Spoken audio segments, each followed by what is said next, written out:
Well, I just wanted to welcome everybody and thank you so much for coming out tonight to support the Comics for a Cure event and in turn supporting the American Cancer Society and the Relay for Life of Delaware. I thought I would take a brief moment to tell you a little bit about where your money's going.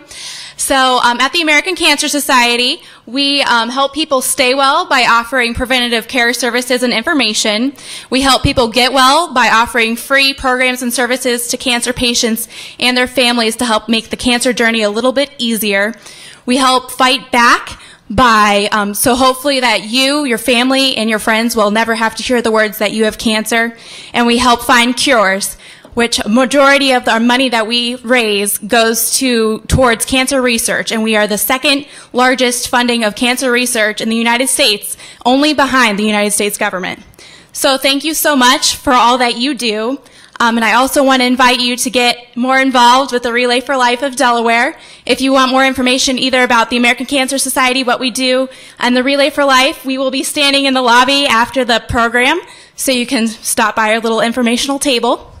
Also, as you guys may know, this has been going on for 10 years, and that takes a lot of dedication by some very supportive volunteers. And there's a group of 4 of them that I would really like to acknowledge tonight, because there's a lot of hard work and dedication that goes into this, and they are all volunteers. So please join me in welcoming Mike, Jeff, Kara, and Michelle to the stage.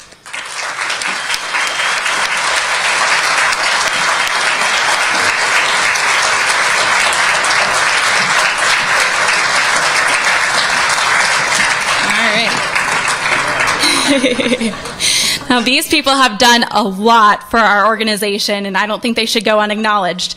So, ladies, we got you some flowers here. And guys, I hope you like 1808 because you got some gift cards.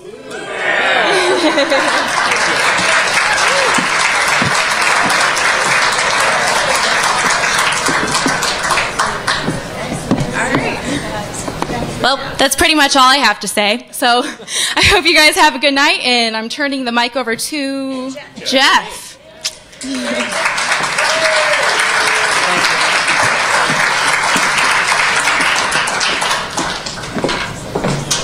I didn't have that on my little note card thing here to get the show kicked off, but thank you. That was very nice. Welcome. Thank you very much for coming.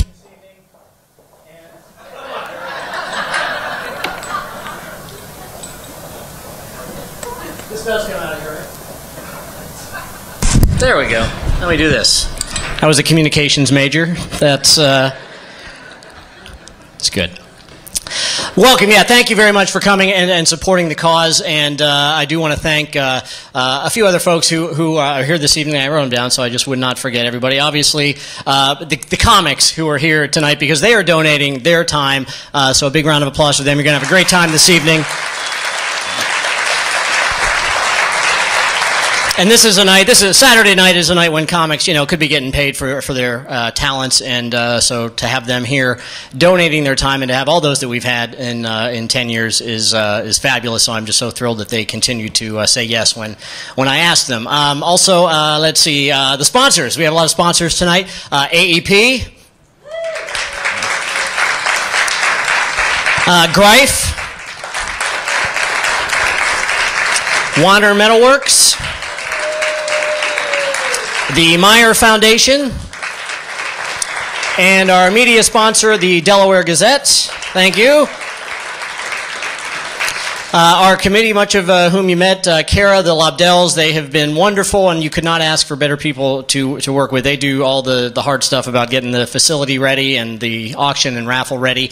My wife, Susan, also helped immensely during the last year of planning. And Greg Snoffer and his students from the Delaware Area Career Center have helped with the lighting and the sound tonight. And I am told they're also videotaping this evening for DVD, YouTube, whatever they want to do with it. So it'll be out there. It'll be across the world here as soon as we're done. So that's how that goes. Thank you to the other volunteers who are here tonight, working the bar and selling raffle tickets and everything else. We couldn't do it without you. Thank you, thank you, thank you. Those who donated the auction and raffle items, please go take a look at them. Not now, but between comics if you have not yet, and we will hopefully bring in a lot of money for the ACS from doing that. Okay, a little bit of official business, the order of the evening, how this is going to go. We have 5 live auction items. We will do 3 between the first and second comic, the last 2 between the second and third comic. Raffle, if you've not seen that, we've got some great raffle prizes out there. All tickets are $5 each. It is what I'm told is I guess the Chinese raffle. Can you say that now? I don't even know.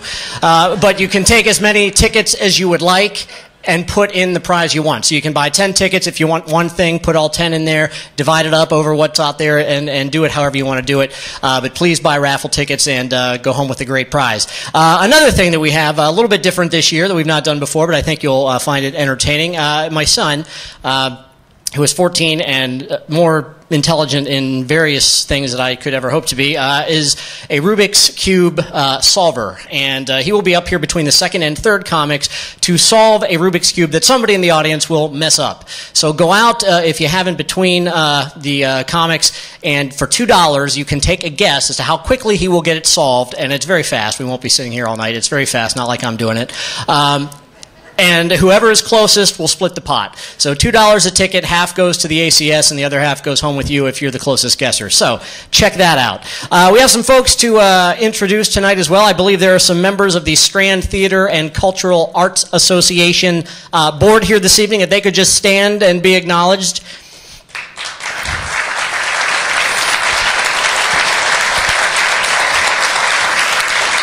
Thank you very much. They are very proud to have the Strand hosting comics, and I am thrilled to be here. This is our 5th year doing the show here, and are thrilled with working with Kara and the board in getting this great facility ready for the show. They encourage you to come back during the year and check out the exciting renovations that they have planned for the theater, and it's going to be great. So thank you very much. And also, we do not want to start any of these shows without acknowledging those who have personally fought the fight against cancer and are here to tell about it. So if our cancer survivors could stand and be acknowledged. We have cancer survivors in the audience tonight. Thank you.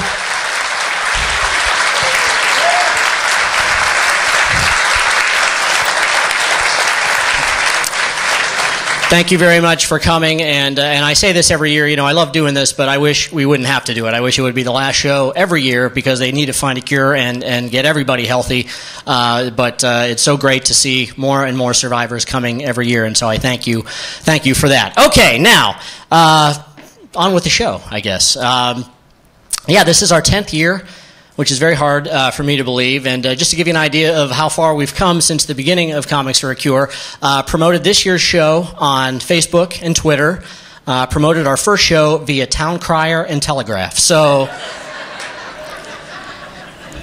very impressive. This year we have an election year. And, you know, local politics, bit of a circus. 10 years ago when we started the show, local politics, well, that hasn't even changed, has it? It's still the same. And incidentally, if we have anybody here working for the county, we've got some tickets that we're auctioning, raffling off. If you win those, we do have documentation that you paid for them. So it will not show at all that they were free, so that just had to get that out. Anyway, sorry. It's been a busy week. This has been a very busy week. If, some of you may know, I don't do this full-time. My full-time job, I work for the city of Powell, and I do their communications. So a very busy week down there, and because of the theft of guns from the powder room, and they arrested those who were involved. Yes, very good. So working with a lot of the media on that, and I had a lot of initial concern, and hearing just on the street, you know, because I live here in Delaware, that people concerned that, you know, the guns, the perpetrators could make their way to Delaware, and I said no, that's not correct at all. Obviously, we have police working around the clock to get this taken care of, which they did. But really, anybody that knows people who live in the southern part of the county, they don't come to Delaware. It takes too long. It's too It's too long of a haul. If you've ever seen a county map from the southern part of the county, it's home road in Canada. That's how it goes. It's like until they build a hotel in Lewis Center to split the trip, I can't even fathom taking that. And we get people that come into the office, and we tell them, you've got to go to Delaware for the American Red Cross if you want to find out about the blood moon. You've got to go Board of Elections in Delaware. They just look at you like, what? The next question is, can you get the time off? Are you able to get that kind of time off to do that, to make that trip? I don't know.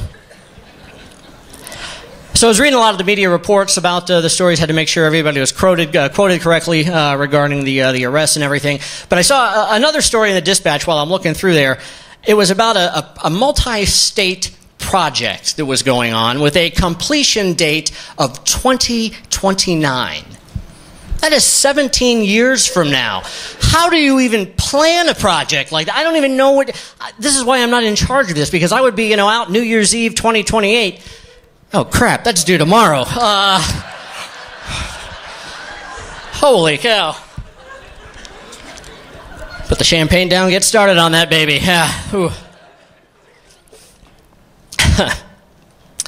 But yeah, busy week. Wednesday night was at my son's science fair, Dempsey Middle School. Yeah, kids in the science fair? Do you go to the science fair? Familiar with science fairs at all? You know what I'm talking about? Okay. Not a science guy. I'm not a science guy, but I like to think that, maybe I can go in and at least look like, No good. 10 minutes, it's hopeless. I may as well walk in wearing flip-flops and a t-shirt that says, "Sup, dudes?" Because I can't even fathom the science that they're getting into there. I went up to a kid and I was talking to him about his project. And the title of his project was, and I remembered this because I just couldn't fathom him doing it, "The Effect of Counterweight Ratios on Trebuchets." Which I even had to, if I didn't hear somebody pronouncing trebuchet, I would have been, "What's a tree bucket? How you work those things?" So, you start talking to them, and you kind of grin and nod, and you act like, "Sure, yeah, I'm with you, But after a few minutes, the grin goes away, and pretty soon I start looking like my dog that doesn't know what I'm talking about, get that head tilt. And then I find I just have to slowly back away from him, because I can't even deal with what he's talking about there. But that was fun. It was good to see the kids doing all these things and being intelligent and stuff, because I didn't even do that when I was in school. So more power to him, I say. Okay, what else is going on this week? Let me tell you about this. Do I have this in here? No. Okay. Valentine's Day, celebrated my anniversary. Oh, that's what I was going to say. 10 years of the show, 10th wedding anniversary this year. Coincidental. We celebrated this month, and because you do in February, romantic month, right? And I did a Valentine's show a couple weeks ago, and there were some couples there. They were there it was a Valentine's dinner, so they were there on dates and everything. But the ladies, you could kind of tell when their guys said, "We're taking you out for Valentine's Day," didn't think they were going to end up at a comedy show, and they probably had some other things in mind. So I did a little survey, and I'll do that here with you folks tonight. We've got some romantic couples here, I'm sure. How many of you have at some point candlelight dinner? Anybody? Candlelight dinner? Sure, you've done that, yeah. Romantic weekend at a B&B? Yep, done that. You've done some of those, sure. How many of you have lugged a couple of clawfoot bathtubs into the woods and just sat in them? Anybody? We got any of those? Really? Can we just get the Cialis ads off the air? Because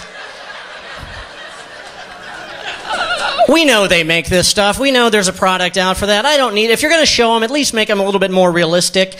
Because the age... They're probably married couples, right? You want it to be, out in the garden doing gardening and they bump into each other. Let's have it be realistic. You thinking what I'm thinking? Yep. We are going to need more peat moss. Oh, definitely. Definitely thinking that. So I thought, well, we're going to, do something nice. It's the 10th anniversary. And it was right around Valentine's Day, too, so kind of the double whammy. You really want to do something nice. And I was kind of stumped. And thankfully, though, I heard a radio commercial for Walgreens. And it said, "Let our personal gift advisor help you find that perfect gift for that special someone."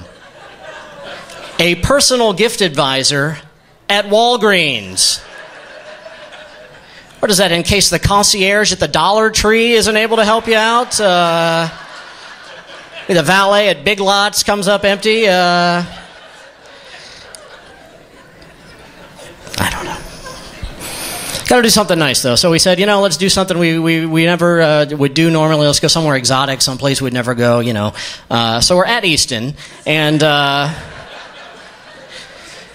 I've got the big romantic dinner planned, so imagine my shock when I see that McDonald's is not there anymore, because I had all kinds of plans for the McLobster, and but we hit a couple. Let me tell you something. If you go to any restaurant, any fast food restaurant, let me tell you how this is fun.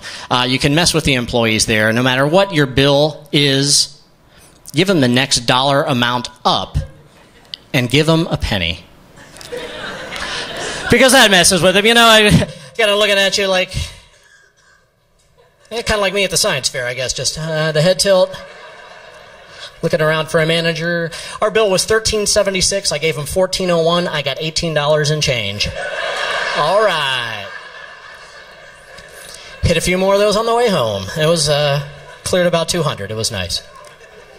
It was nice. Went over to the Barnes & Noble bookstore over there and noticed they had a sign in their window and at the cash register. Please help support the New Albany French Club's spring trip to France. Now, folks, I implore you, I love that you're helping the ACS, but if you can only help one other needy group this year, help the New Albany kids. Because they have worked hard. And I tell you, without your assistance, some of them may only get to France 3 times in the coming year. And that would be a damn shame, as far as I'm concerned.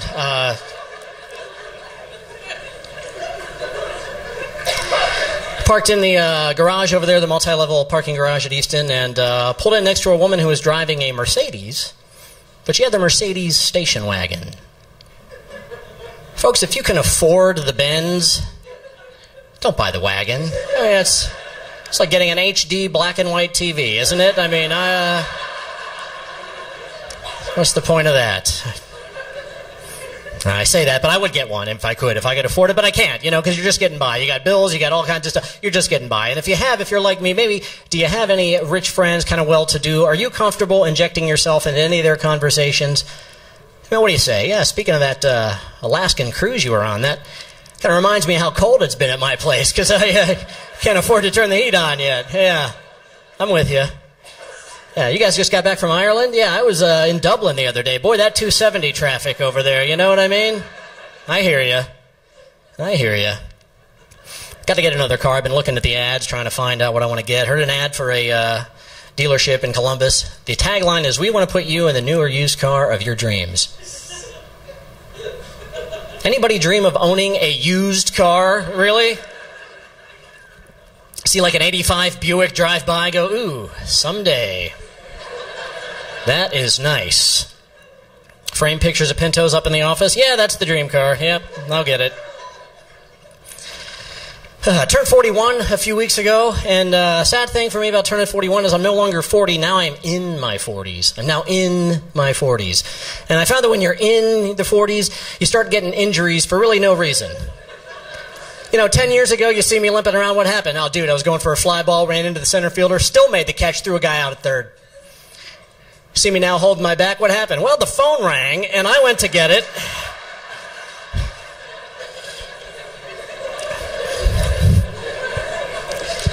It's very sad. So you got to stay in shape. You got to stay healthy. So I'm working out, going to the Y, actually, the new Delaware Y. Fabulous facility. I encourage you to check it out if you haven't. And far be it for me to give advice to, let's do that. One thing here for the folks working out. Elderly gentlemen and skull caps. Do not mix. All right? I've seen a couple of these guys over there. They're on the bike. They got the black hat with the skull and crossbones going around. I don't know what you're trying to convey there. It looks like you're going to like your Crips 50th reunion. I don't know. Maybe do a drive-by later in the Model T, get out and crank it.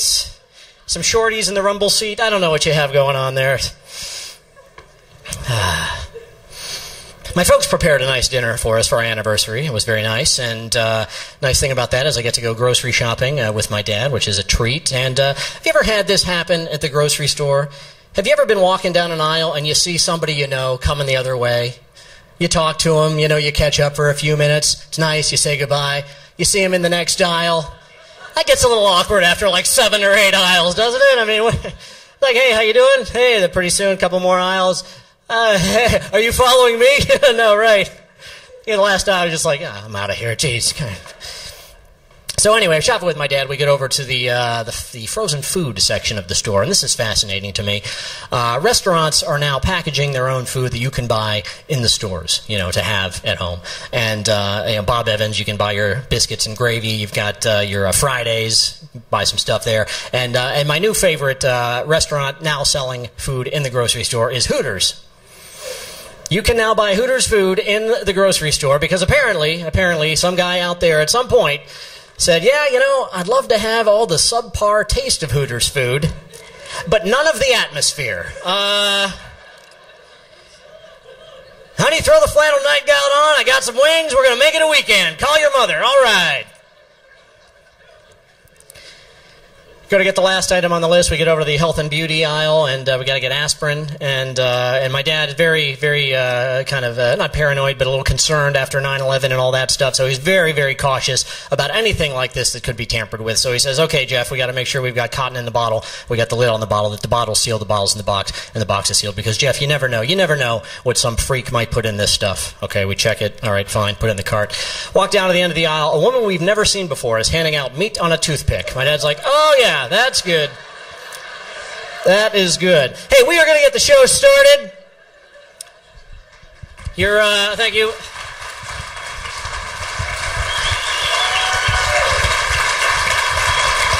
Your first performer this evening, I must give an extra round of applause to. He was slightly under the weather earlier today and is battled back Rocky style and is here. I'm sure you know him from QFM 96, the morning producer of the Wags and Elliott Show, and a very talented, funny, and musical gentleman in his own right. Ladies and gentlemen, Dan Orr.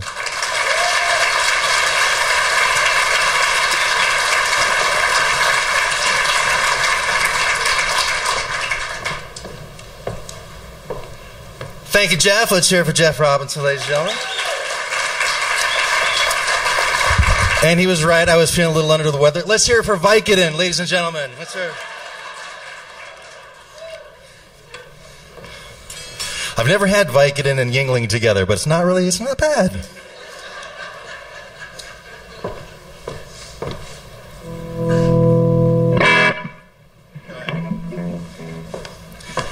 You can hear that, right? A little too much? And away we go.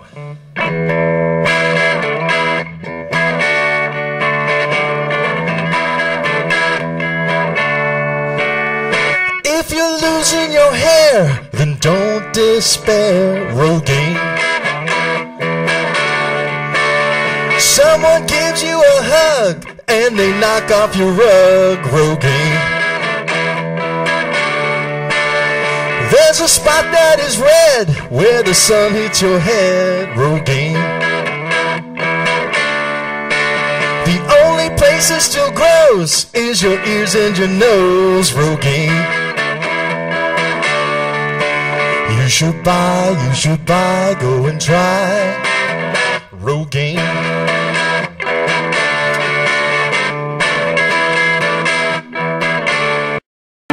Well, you got bad news, there's nothing to shampoo, Rogaine. And you ain't fooling no one with that rug you got on, Rogaine. At least nobody will stare, 'cause they're blinded by glare, Rogaine. And don't forget this fact, you look like Kojak, Rogaine. You should buy, go and try Rogaine. If you're losing your hair, don't despair, Rogaine. Thank you!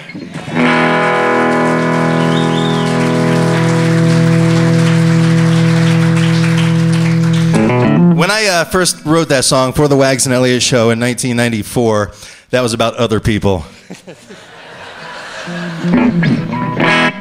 Now we're in a theater.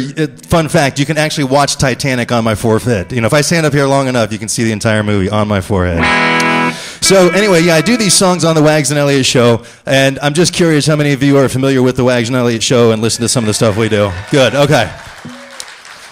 Well, I'm glad. That makes me feel better because you never know when we're playing to different crowds. I mean, my band, we play in bars, and, you know, you want to make it right for the crowd. And I said, you know, is it okay if we do the songs we do? And he said, well, Jeff said, why don't you just play the songs and kind of test it as you go and see what we're doing. So, ladies and gentlemen, our first trial run of the evening.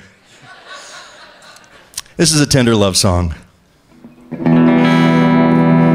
Inspired by a certain politician and a certain NFL quarterback, and unfortunately probably some of your kids. Some guys try to charm their wayward ladies with flowers or a sweet romantic poem. Some guys try to win them with their money, but all I need's a camera on my phone. I'm texting you a picture of my junk to show how much I love you. I'm texting you a picture of my junk to show how much I care. Just wanting you to know this is the way I choose to show I'm thinking of you. And I thought you might be curious as to just exactly what I've got down there. I'm texting you a picture of my junk to show how much I love you. 'Cause try though as I may, darling, I just can't seem to keep it all inside. And when I'm feeling down and there is no one else around, I'm thinking of you. And leave it to technology to help me show the whole wide world my pride for you. I'm texting you a picture of my junk. I know it's late and I'm a little drunk, but I'm texting you a picture of my junk to show how much I love you.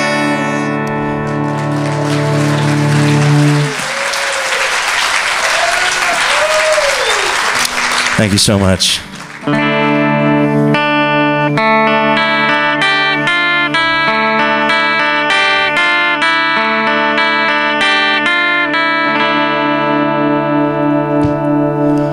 My teeth are gone, my Chevy's primer gray. I sat on my porch and played my banjo all day. That girl is my cousin, we're getting married today.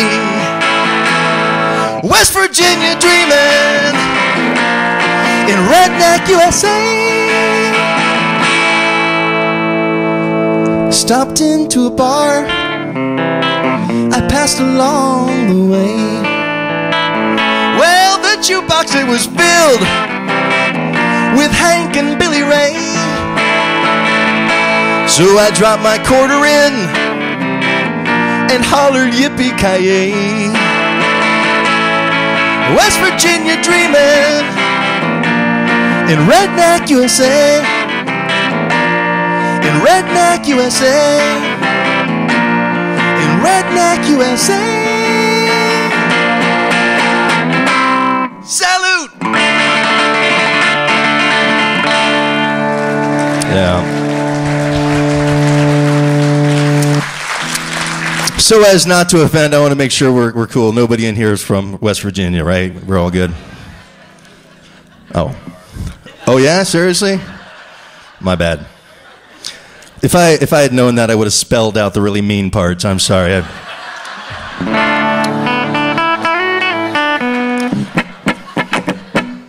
But while we're down there, let's head on out to the White Trash Wedding.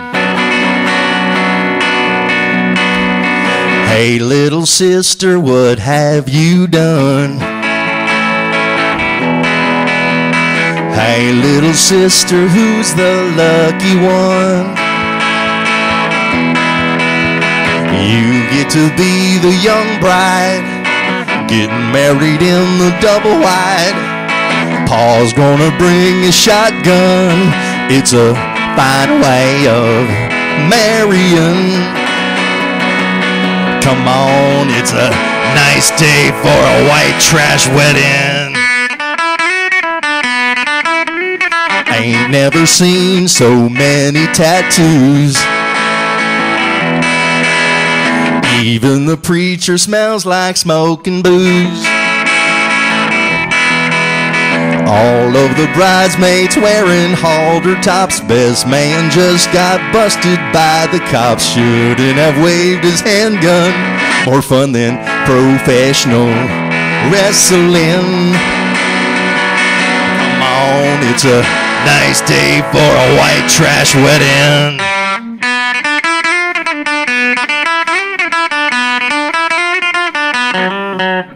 Yeah.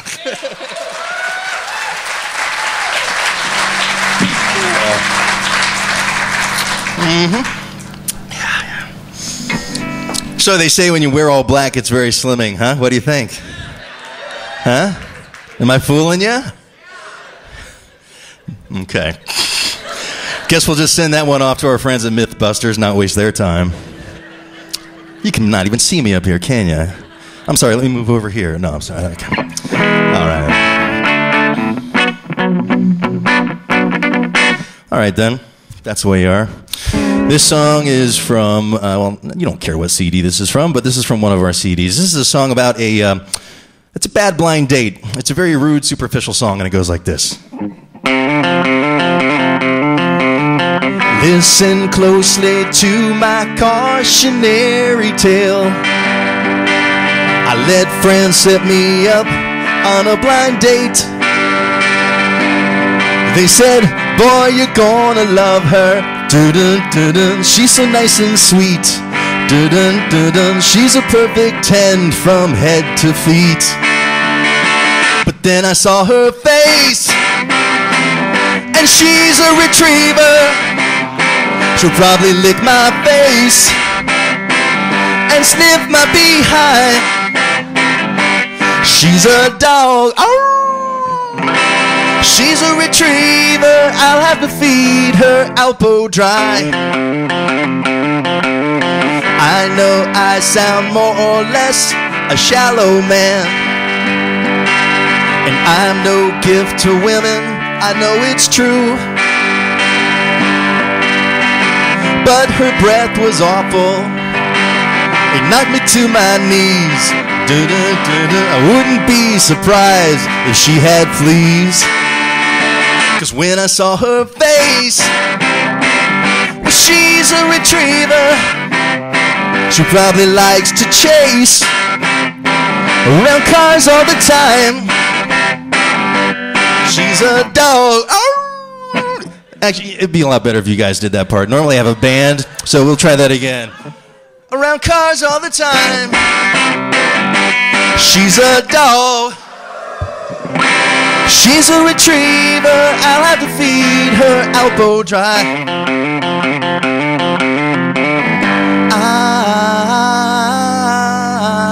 She's a Pekingese. I don't want to sound mean, but she's a golden retriever. She's no homecoming queen. She's a Pekingese. I don't want to sound mean. She's a golden retriever. She's no homecoming queen. Oh, oh, oh, oh, oh.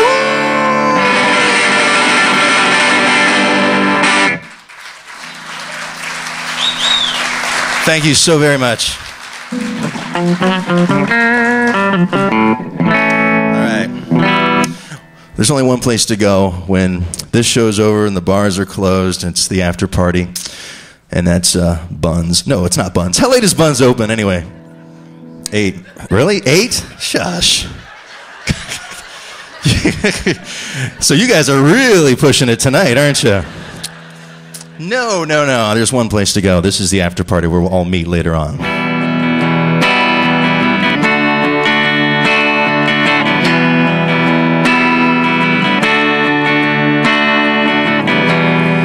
Nights in White Castle, I'm drunk once again. Sliders I'm eating with all of my drunken friends. The bars are all closed now. There's nowhere else left to go. But what's in these rat burgers? I really don't want to know, 'cause I love them. Yes, I love them. Oh, how I love them.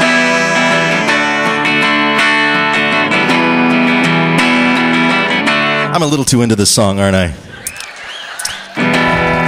Nights in White Castle. Now it's 3:45, but I ain't going home now. I'm still looking to score. How I love these gut busters with their little square buns. But I know I'll get heartburn and a bad case of the runs. But I love them. Yes, I do. Yes, I love them. Oh, how I love them. Whoa.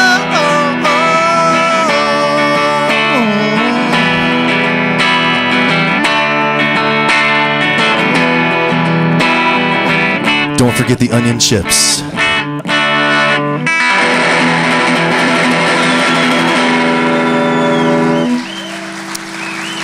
Thank you. All right, this is the part of my set I call the absolute low point.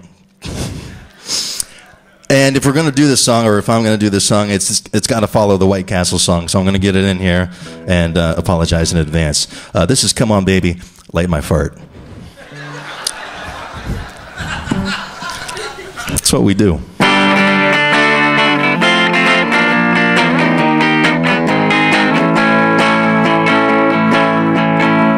You know that it would be so cool. You know it'd be a lot of fun if I were to strike a match and hold it underneath my bum. Oh, come on baby, light my fire. Come on baby, light my fire. I spread my legs and cheeks apart. The time to flatulate is here.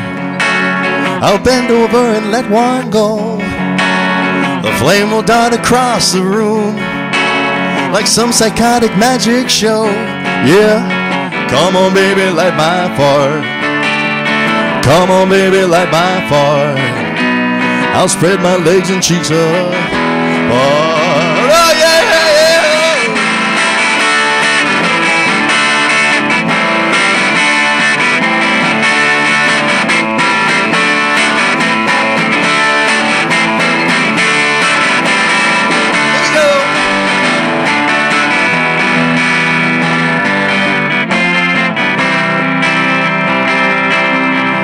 Now some may say it's immature. Whoops. Now some may say it's immature, juvenile or unrefined. I say there's no greater joy than to start a fire with your behind. Yeah, come on baby, light my fire. Come on baby, light my fire. Try not to set my butt on fire.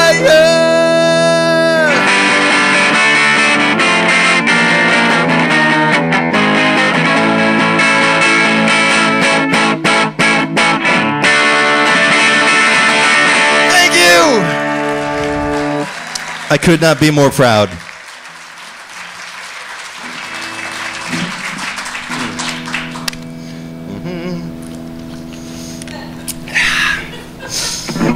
You guys want some? Yeah? Okay. All right, here's another song that when I wrote it, it was about other people, but now I'm 43, it fits way too well. This is called Middle Age.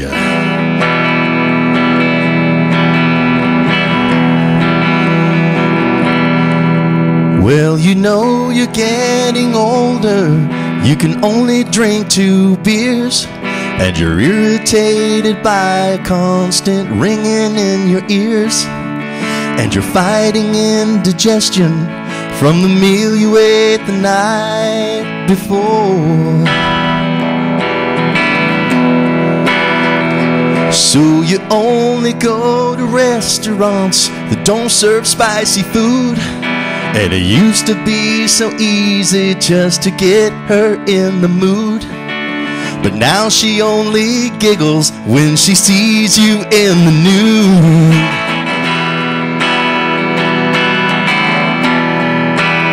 Sit here I am at the commode again. There I am, wearing a toupee. There I go, trimming nose hair again. Blame it on middle age.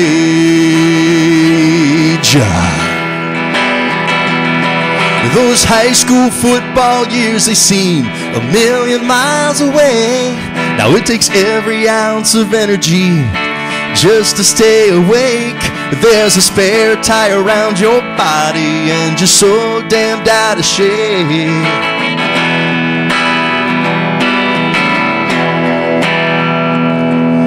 The supermodel on TV, well, she don't look half bad, but you are probably twice her age. Hell, you could be her dad.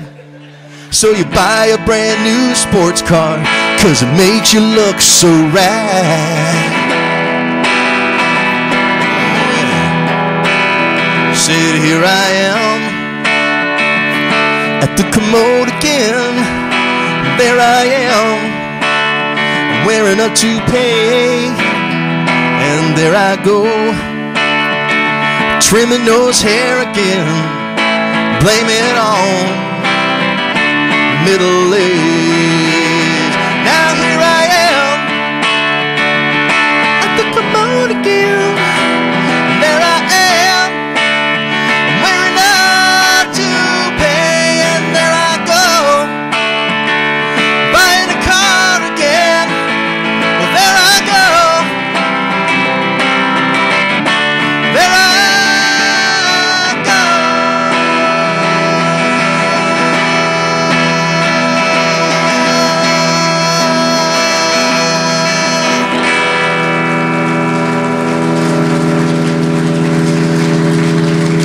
Sad, isn't it?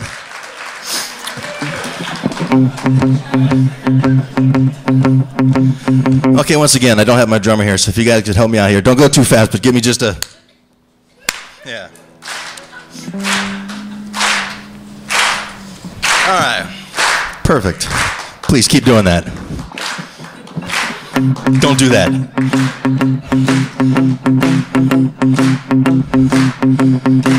Well, I met a sweet little honey. She about drove me out of my mind, 'cause she showed a good bit of cleavage. Chills ran up and down my spine. She had quite a figure, like she might have been a 36D. Yeah, she was so voluptuous as any red-blooded man could see. Well, her sweater was so tight. Yeah, but later on that night, I guess she must have been wearing some kind of wonder bra. Some kind of wonder bra, yes she was. Some kind of wonder bra, yeah, yeah, yeah, yeah, yeah, yeah. You're sorry you're a part of this now, aren't you? I thought she had a body, 'cause that sweet little woman was fine. I thought she had a body, but it was Kleenex the whole time. I guess it added thickness. I guess it added thickness. I guess it added thickness. I guess it added thickness. I swear she must have been wearing some kind of wonder bra. Some kind of wonder bra, yes she was. Some kind of wonder bra, yeah, yeah, yeah, yeah, yeah.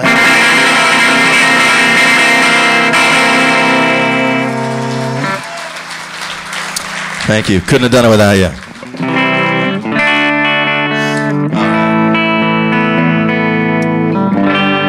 All right, this song is totally autobiographical, and I've done the song like she's a retriever, and I made fun of West Virginia, and I think it's really time to put it right on myself here. This is called Man Boobs.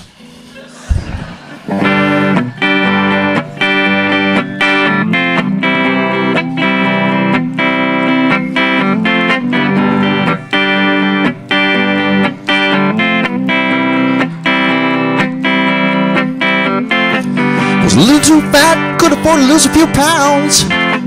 Tight pants, cause I'm big and round. Got a big fat booty and big old thighs. Points on the scale, going way up high. Scale's going high.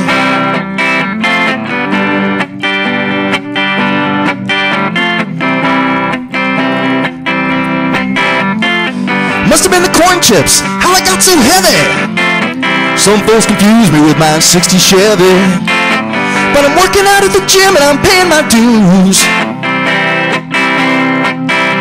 I'm working on my man boobs. Trying to get rid of these awkward lumpy dudes. Working on my man boobs. But it's dinner time. Sweet dinner time, dinner time.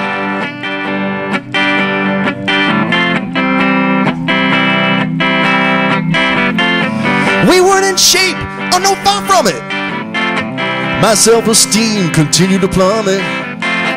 We were just young and hungry and bored, living by the fork. And I only sit where it's nice and shady. Sometimes young kids, they call me lady. When I go to the pool, I get my feelings hurt, cause I'm wearing a shirt. But I'm working on my man boobs. Trying to get rid of these awkward lumpy dudes. Working on my man boobs. It's dinner time. Sweet dinner time, dinner time.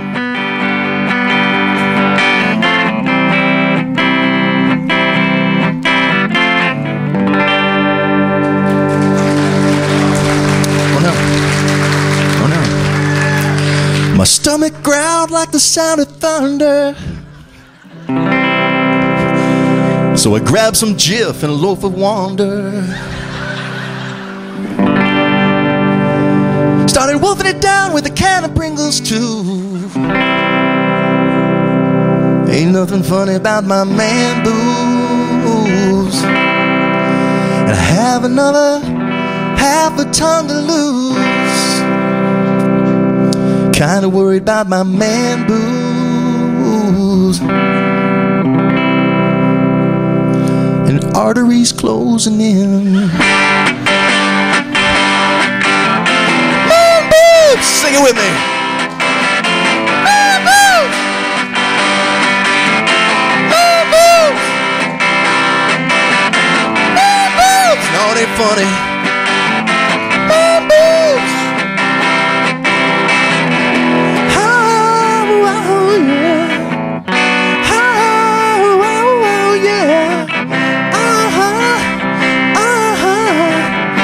Don't be looking at my man boo.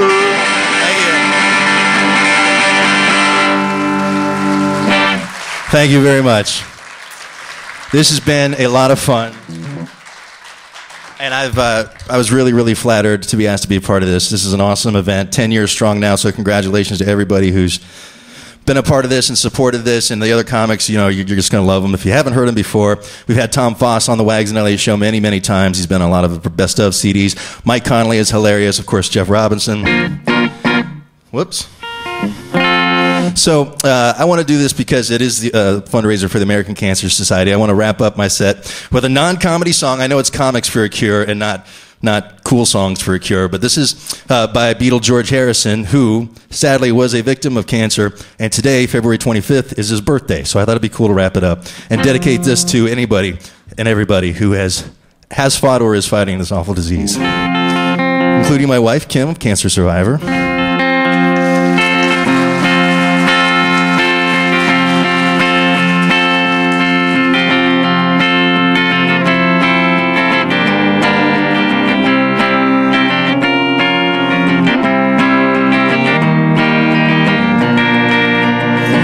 Give me love, give me love, give me peace on earth.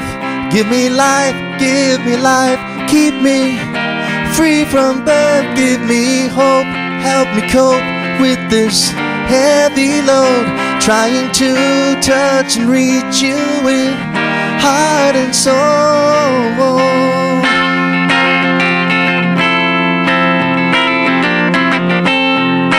My Lord,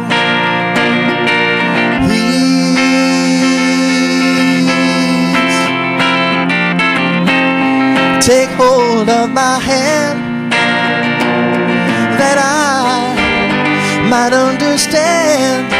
Won't you please, oh won't you give me love and give me love, give me peace on earth. Give me life, keep me free from birth. Now give me hope and help me cope with this heavy load. Trying to touch and reach you with heart and soul.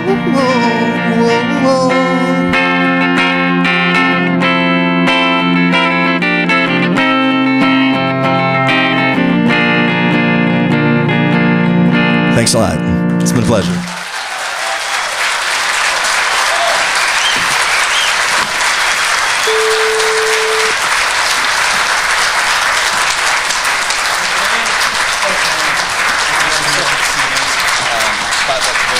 Okay. Dan Orr, one more time for Dan.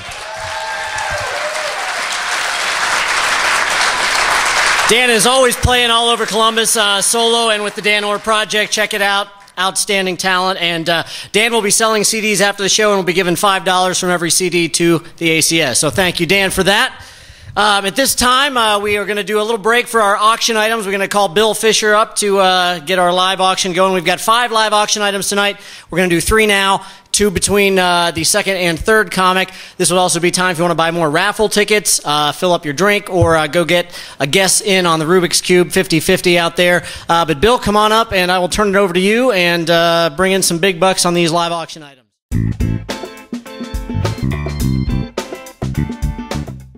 Coming up after your next comic, who I am now ready to introduce. I have had the pleasure of working with this gentleman on numerous occasions, and he does not hesitate to make me laugh every single time. From the lovely North Coast of Ohio, and has performed all over the place. Ladies and gentlemen, the very, very funny Mike Conley.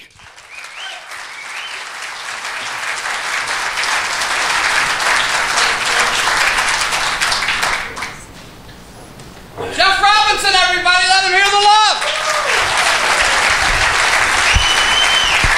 How about another big hand for Mr. Dan Orr? Let him hear some love right over there, everybody. Well, here we are, Delaware, Ohio. Woo! Woo! The gateway to Sunbury. I saw a sign. I did.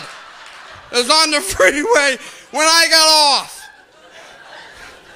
So I know you're looking at me thinking, wow, George Costanza went to hell, didn't he? Wow. See if I can do this without wrecking it like Jeff did. But I'm happy to be here, everybody. I really am. Hopefully it's the end of winter. I'm from Akron, yeah. Woo! The rubber capital of the world, everybody. Yeah. My parents had 5 kids. They didn't get that rubber memo, apparently.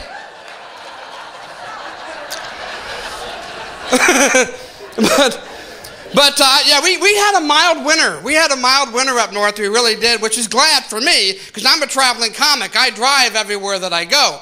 So last January, I was in Buffalo, New York. Yeah, in January, because Jesus loves me. I was there for 3 days. In 3 days, 72 hours, they got 68 inches of snow.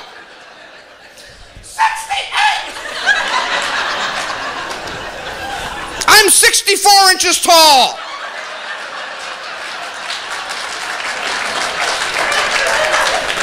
This is going to end badly. It's like the worst game of whack-a-mole I've ever played in my entire life, you know. I'm climbing out there, knocking me down. I'm climbing out there, knocking me down, you know. I'm so happy to get out of that town. And I see a lot of strange stuff on the road. I really do. I try, and your headliner, Tom Foss, he'll tell you the same thing. We're out on the road. We see goofy stuff. Right before Thanksgiving, I was over in Indiana doing a show because I had to go to Indiana because I lost a bet. So, no, you ever been to Indiana? It's like God went Ohio, Illinois, screw it, call it Indiana. There's nothing there. No one goes. So I'm on the turnpike, and I'm coming back through Indiana, and we come across the military convoy. Now, my family's deeply seated in the military, so I understand, I respect it, that they have to wear their camos when they're in the convoy, okay? But I get to the lead Jeep, and the guy not only has on his camos, but he has on his helmet, his night vision goggles. He's clutching his rifle and squatting down like this on the turnpike. I look at him and I'm like, dude, what is going on up here that I need to know about? Because I can get off in the middle of nowhere, Indiana here and take the back roads because the GPS has been yelling at me like my first wife for 2 hours now, you know. Recalculate. You ever been in a car before, you fat little muffin? Recalculate. The next opportunity, make a U-turn, get the hell out of the car, you know. But I drive everywhere that I go. I do not fly. I've never had a pleasant experience in an airplane in my entire life. First time I flew was from Cleveland Hopkins Airport, everybody. Don't know if you've been to Hopkins before, but it's a happy little soup sandwich up there. I flew from Hopkins to Houston, Texas. It's about a 2.5-hour flight. You all been in airplanes before. You know how this gig works, right? You know, flight attendant, he or she's in the front of the airplane telling you everything you can do, everything you can't do. Bring your seats to an upright position. Please turn off all electronic devices during takeoff and landing. As soon as I sat down, I knew it was going to end badly because I was seated next to the emergency door. Yes, you have more leg room in that aisle, but I don't have more legs. So when I sat down, my feet didn't touch the floor. They just kind of hung off the edge of the seat and dangled, you know. You don't have a lot of street cred in aisle 6 on Continental when your feet don't touch the floor. And here comes the flight attendant, very patronizing, right down in my face. She goes, "Hey there, little fella."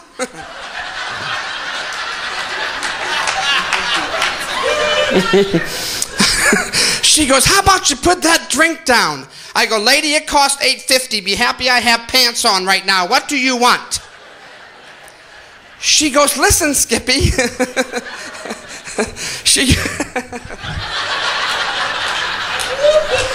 She says, "That's the emergency door. Now listen, if there's a ruckus on the plane, everybody here is going to be counting on you to get that big door open and get us all to safety. Do you think you can handle it, or should I get you another seat there, little guy?" I look at her and I go, "You don't know me, woman. I will cut you. I ain't playing, all right?" Yes, I was seated next to the emergency door, but on the other side of me was a Catholic nun. Now, if God's plan is to take down an airplane that has a nun on it, me working the door isn't going to save anybody. We're all supposed to die. That's the plan, all right? So I look at her and I go, "Look, you little air tramp, just work your way back into the kitchenette back there and fire me up another Captain Morgan and Diet Coke, and you better bring some vino for the sister because she don't like you either." Well, at that point in time, chaos broke out on the airplane. You know, people are screaming and I'm fist bumping with the nun. Never done that before. That's like bucket list stuff right there, you know. Flight attendant gets to that last message, you know, and now she's staring me down, and I don't know why she doesn't like me because I'm a people person, you know. I don't believe that either. She said that last announcement. Ladies and gentlemen, in the event of an unscheduled water landing, your seat cushion becomes a flotation device. Really? We were flying from Cleveland, Ohio to Houston, Texas.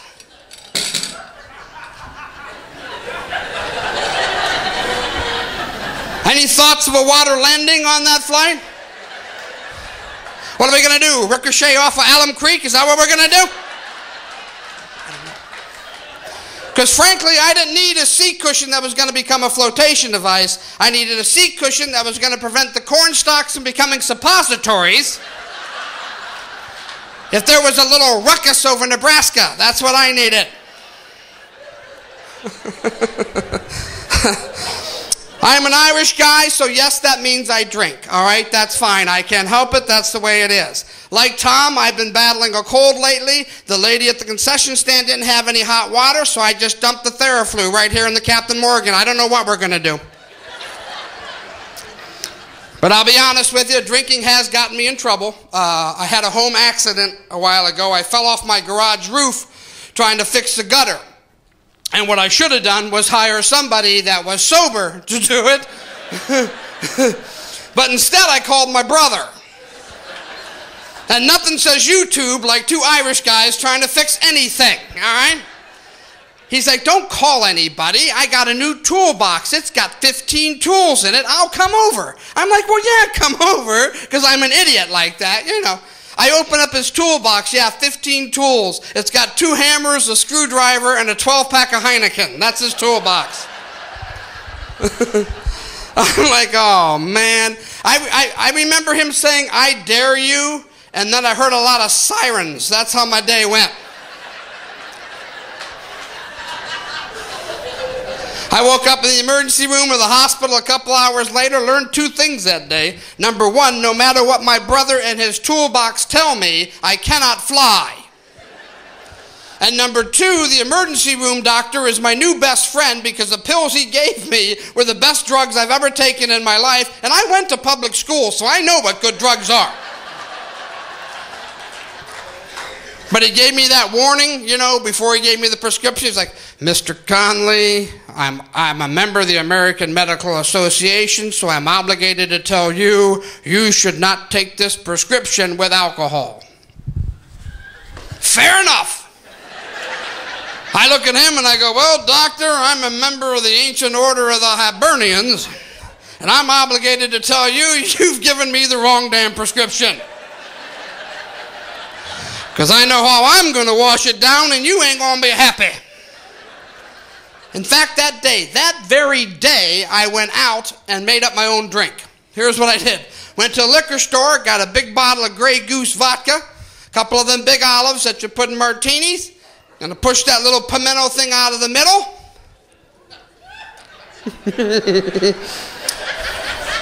Put a Percocet inside each olive.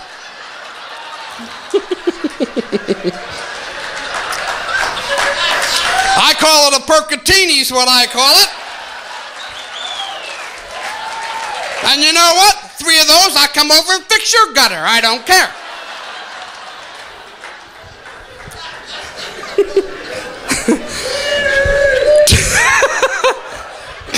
...2011, big year last year for me, everybody. I turned 50 years old. AARP, I'll join your little club. I don't care. My brother sold Amway. I know how cults work. I'm in, all right?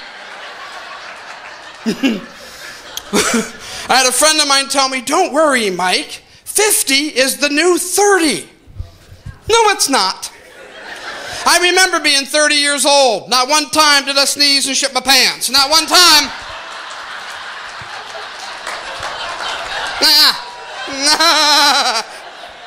No. I remember, seriously, I ain't playing, seriously. I remember 1991, not one time did I go, I gotta go. My friend's like, dude, you already went, don't worry about it. It's too late now.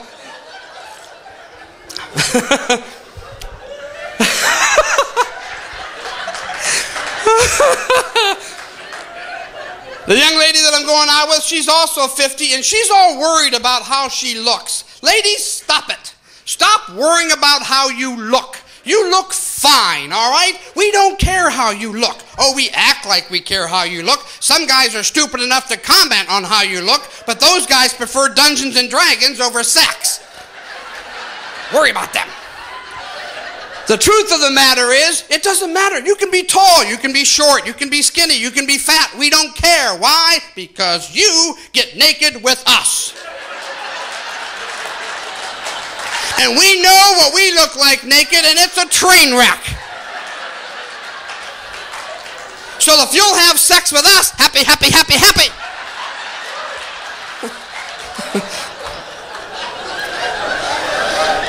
My little happy dance, and I'm pretty sure I peed my pants right there.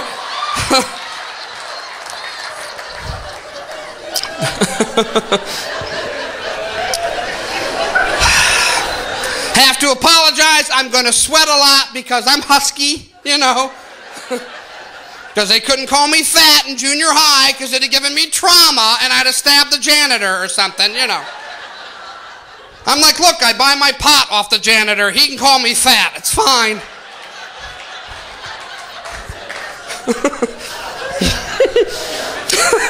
But ladies, seriously, stop. And you know what? You got to stop digging on us. This is who we are. Stop digging. You're not going to like what you find if you keep digging. This is it. Seriously, I met this couple weekends ago, and a young lady goes, that's my husband, Gary. He's an idiot, but on the inside, he's a better person. No, he's not. Gary is an idiot.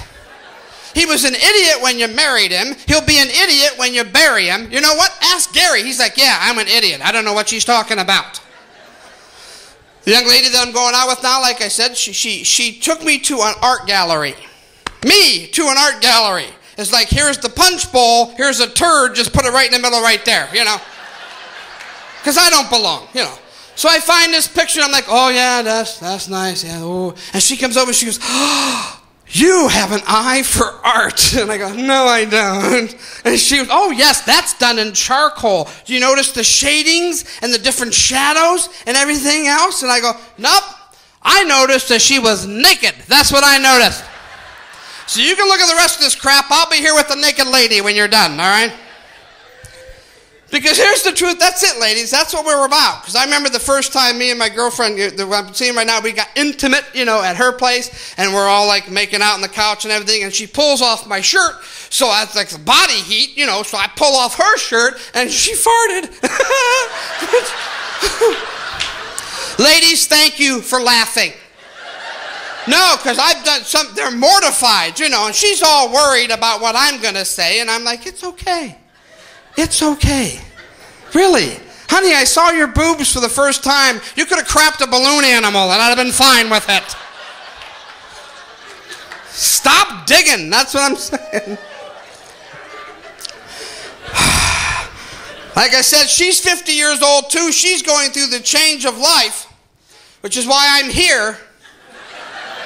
She's an hour and a half up north on I-71 yelling at me for something I won't do wrong until Monday. But ladies, I didn't want to be stupid, so I looked up menopause on the internet, and here's what I learned. Number one, women may have hot flashes. Well, she's got that. Number two, women may have cold sweats. She's got that too. And number three, women on occasion may have mood swings. Well, that explains a lot. That explains why every day at lunch I'm handed a bowl of cereal with a fork in my neck, for Christ's sake. Here's your Cheerios, honey. Yeah. What you ladies need to understand is that we men, we too go through the change of life, but it doesn't, you know, it hits us at an earlier age because we don't live as long as you do, because you nag us to death, all right? That's the truth. I read it in Men's Health magazine.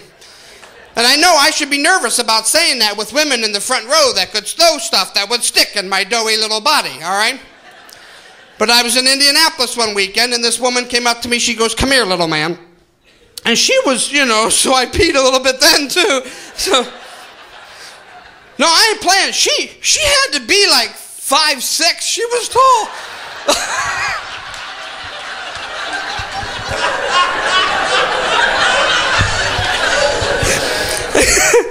she's like, let me tell you something, little man. When you die, your girlfriend's going to take all of your stuff. She's going to sell it on eBay. And then she's going on the vacation your lazy little butt wouldn't take her on while you're still alive. How about that, little man?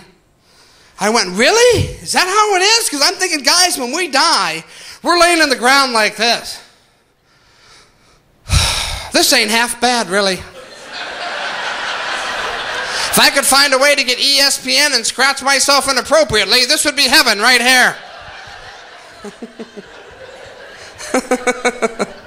But I don't mind getting older. You know, when I turned 50, I went to the doctor for my physical, and I walked in, and he's like, whoa, dude, you put on some weight. I go, yeah, I know, I'm husky. He goes, no, you're fat. You know, because apparently husky wears off after junior high, I guess. I don't know.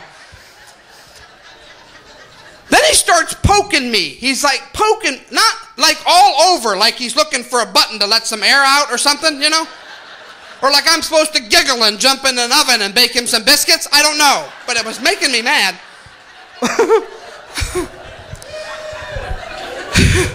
Then he starts grilling me. He goes, do you smoke? I go, nope, never have, never smoked in my life. He goes, do you drink? And I go, yeah. He goes, do you think you have concerns about your drinking? I'm like, oh, no, I'm pretty good at it. Thanks for asking, though. You want to wrap this up? We'll go get a drink right now. I don't care. He told me there were things that were going to happen in life that I needed to be prepared for, little bumps along the road. And I think I might have known what one of those was. Right after the doctor visit in August, around Labor Day, I got new glasses. I got bifocals for the first time. Now, you bifocal wearers, you remember when you got them, your eye doctor was real serious. Mine's like, Mr. Conley, come in, sit down, put the drink down, this is serious, you know. And he never said put the drink down before, so I'm like, oh, crap, I'm going blind, you know. Apparently, Dad was right.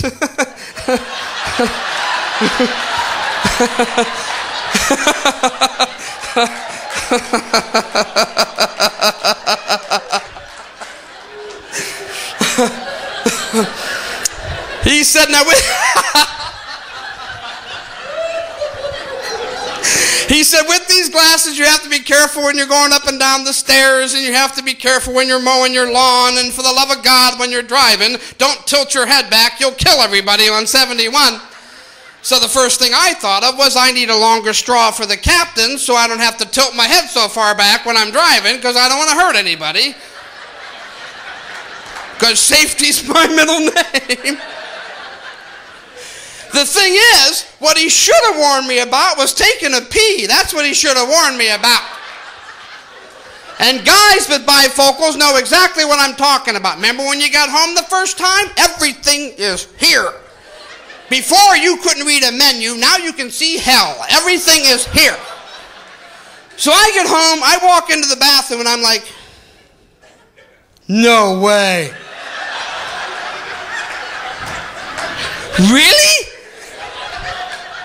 Honey? You gotta put these on.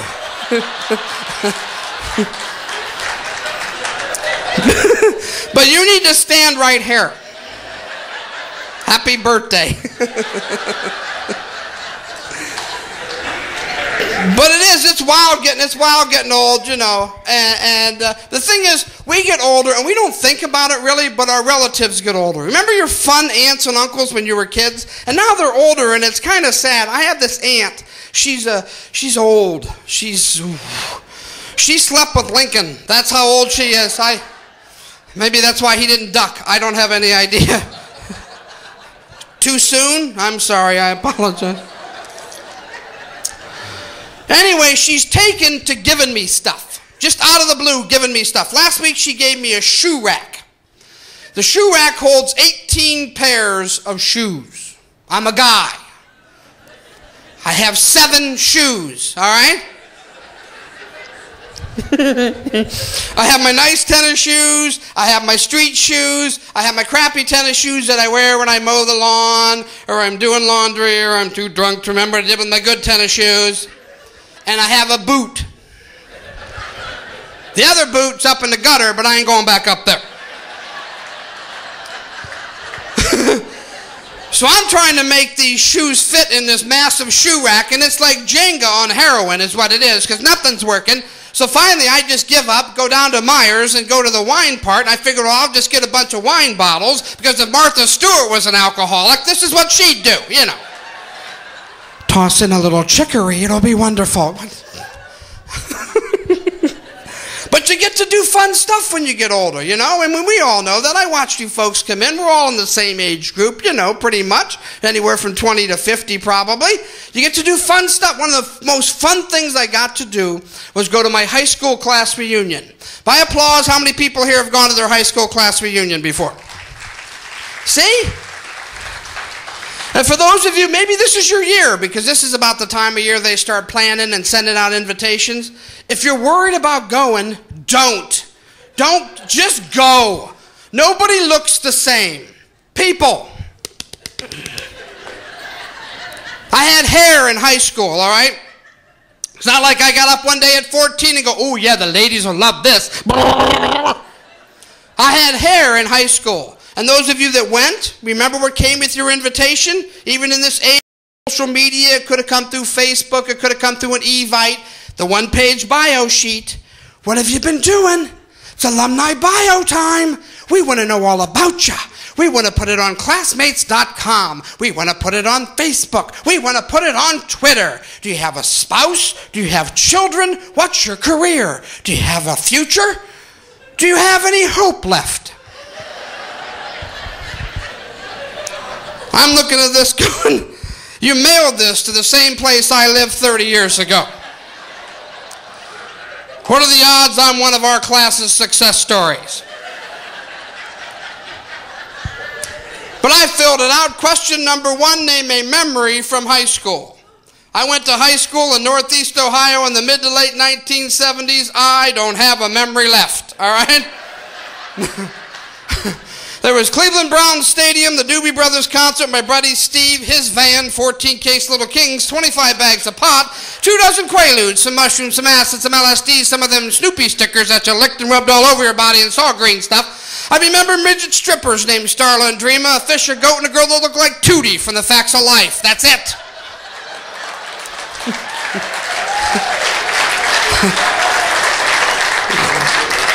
6 years of high school, that's all I got left right there. What? Freshman, sophomore, junior, senior. Is that not 6? Question number 2, name the best thing to happen to you since you graduated. I wrote down, I lost my virginity.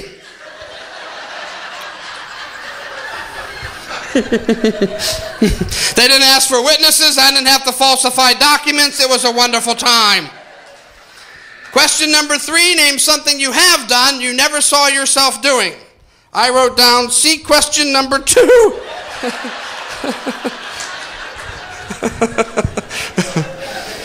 Now I know this evening I have come across as a rather high-strung person, a little bit tightly wound, but the last few years have been kind of rough on me. My mom retired about 10 years ago and moved to Florida.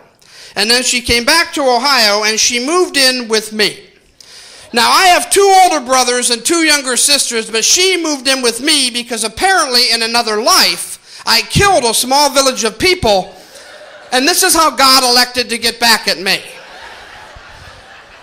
Before I go any further, you need to understand, my mom is my hero. She's my role model. She's my idol. There is not a stronger person in the world that I have ever met than my mom. It was just easier to love her when she didn't live with me. She had double knee replacement surgery, so she sat in the recliner all day and she watched TV. And she liked the medical shows, you know, like Mysteries of the ER and Mystery Diagnosis. And apparently to her, General Hospital was a murder mystery show of some kind, you know.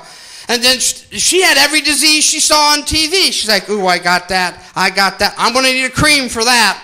I'm like, Mom, that's jock itch. Can I watch SpongeBob today? Can I? Just half hour, you know.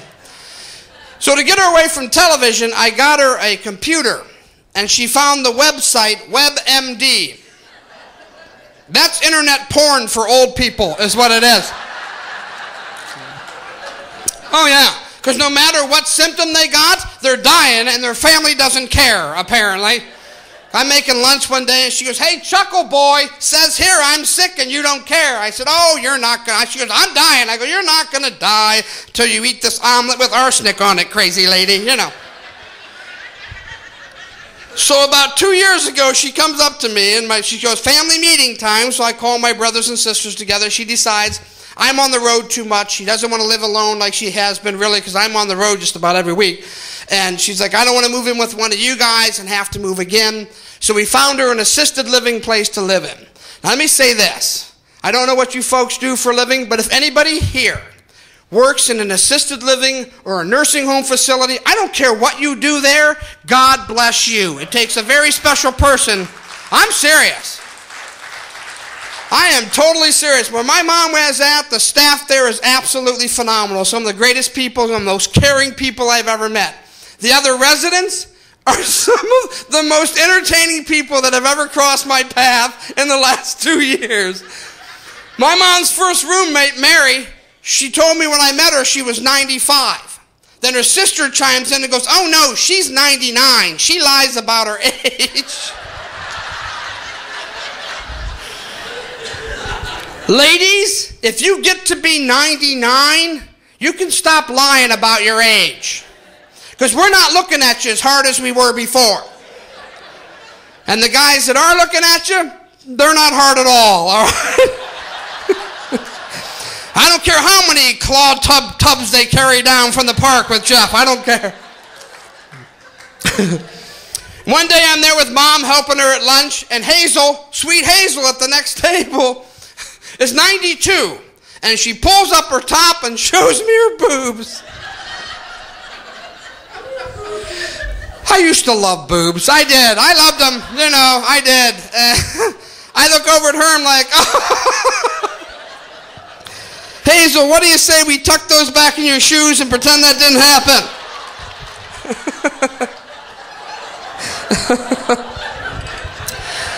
I got to get on up out of here. Before I go, I want to tell you what an honor and a privilege it is to be here. You know, cancer touches everybody's life. Dan mentioned his wife's a cancer survivor. My mom's a cancer survivor since 1980. She had a melanoma. They took a huge chunk out of her leg. We call it her shark bite.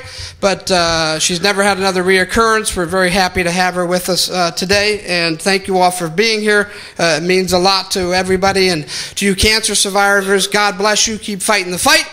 And it truly has been an honor to be here.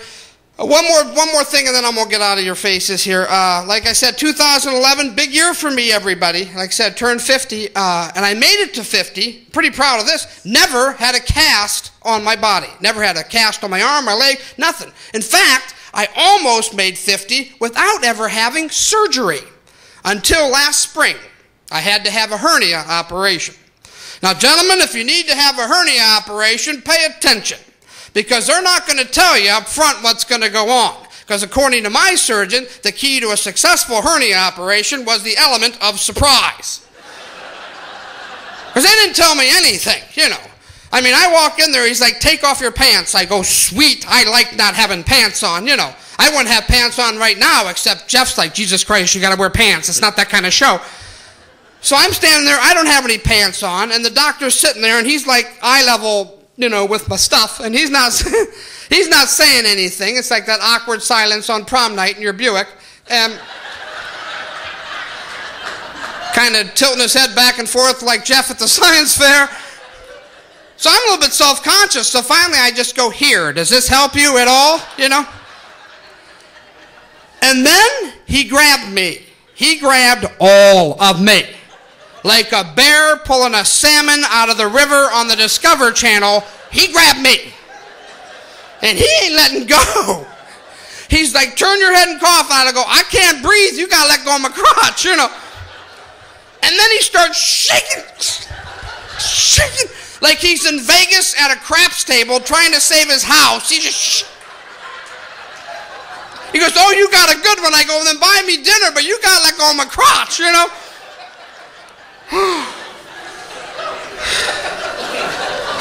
So the morning of the surgery, they inform me they're going to shave me. And I'm like, "Sweet," because then finally the carpet will match the drapes. You know what I'm saying?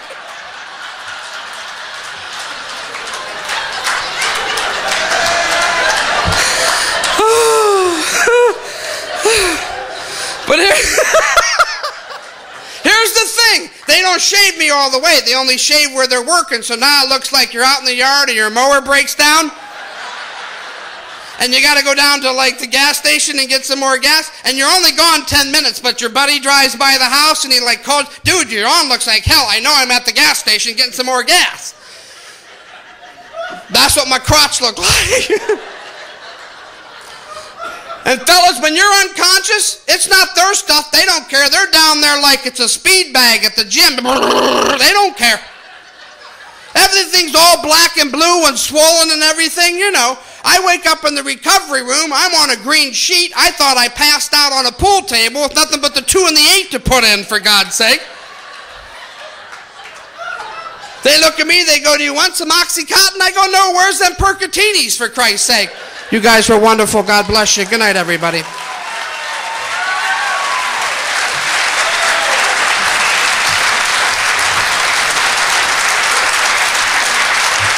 Mike Conley.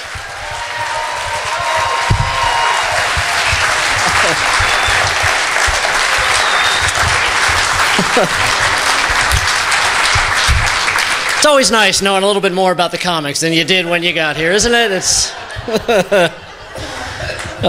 very nice. Okay, what we're going to do now, we've got a couple more live auction items, and this is your time to go out, buy the last raffle tickets, because we're going to give get the drawings done during Tom's set, and then the winners will have their numbers on a whiteboard on the way out. You can check them with your tickets.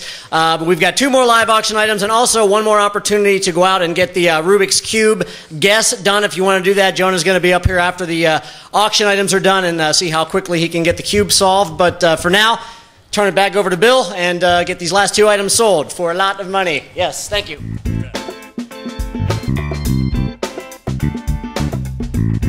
And then we will tally that up and see who got the closest, and we will announce that after Tom's set, and that's when we'll have the raffle drawing finished and everything like that. So, got the watch? Yep. All right. By the way, when I had the Rubik's Cube as a kid, the original Rubik's Cube, I got 2 colors, accidentally, had the thing like bronzed, and it was fabulous, but I can't even begin to get close to this. All right, are we ready? No, we aren't, because it is fully solved right now. What I'm actually going to need is, well, how do I pull this up here? I'm going to need somebody to scramble this for me up in the audience, unless you want me to just have it solved at 0 seconds. I can do that too. So, does anybody want to scramble this for me? Anybody in the audience? No? Somebody in the front row. Somebody in the front. Anybody? There you go. Scramble it good. There you go. All right, so for the people that are guessing around 7 seconds, you might want to get your camera out, get ready, take a picture, have proof that I actually did it. And for the guy who guessed 2 hours, I'll meet you in the back after the show. So.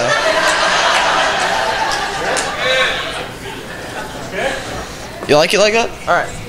Good enough? All right. All right, maybe if I could see this would help. So I'm just going to stand off over to the side. And when you're ready, you can go ahead and count off. Right. 3, 2, 1. 3, 2, 1, go. Jeopardy music. Yeah, we're dancing in the end of the show.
Thank you. All right. An official time of 1 minute, 11 seconds, 13 hundredths of a second. So.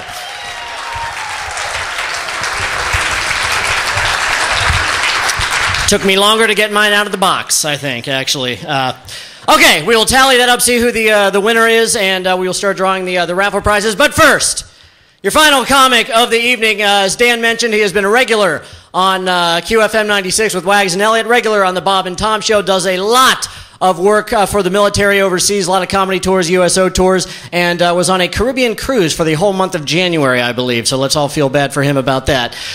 From West Virginia, ladies and gentlemen, Tom Foss.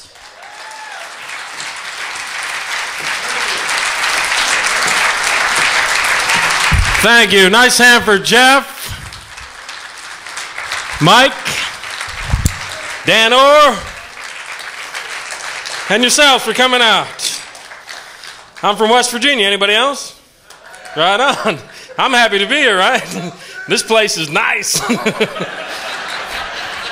Carpeting, chairs that match. What's up? We got our problems where I live, like our crime. They won't break into your house where I live, but they'll hook it up to a hitch. You could be driving on past your house. Hey, there's our stuff. Dogs trying to keep up. I got biscuits in there. I travel all over. People cannot believe I live in West Virginia. Like, why you live in West Virginia? I go, that's where my stuff is. Here's the one I don't like. What's it like living in West Virginia? I'll make stuff up. Oh, it's great. We got glaciers and unicorns and Spider-Man lives there. It's like living anywhere else. Get up in the morning, put your clothes on, head on home.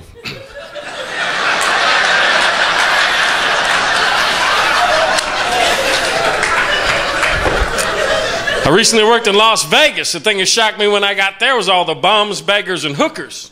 Then I got back to where I live, realized, oh, we got the same thing there. Only we call them friends.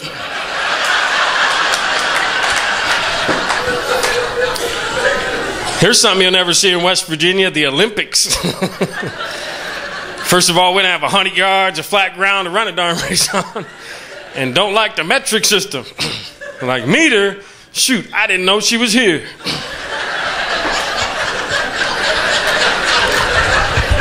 Thank you. So good to be here in Delaware. Went out today and did what everyone does the first time they come to Delaware. I went to Walmart because I wanted to look nice. I love Walmart because you can think your life's pretty screwed up, and then you go to Walmart, you're like,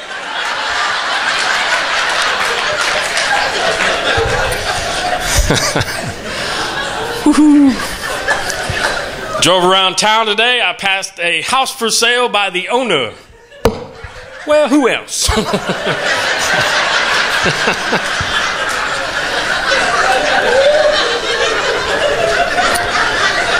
You ever been sitting around? I noticed Joe and Mary Ann are hardly ever home. I think I am going to sell their stuff. House for sale by neighbors. I don't teach them to go to Florida for the winter.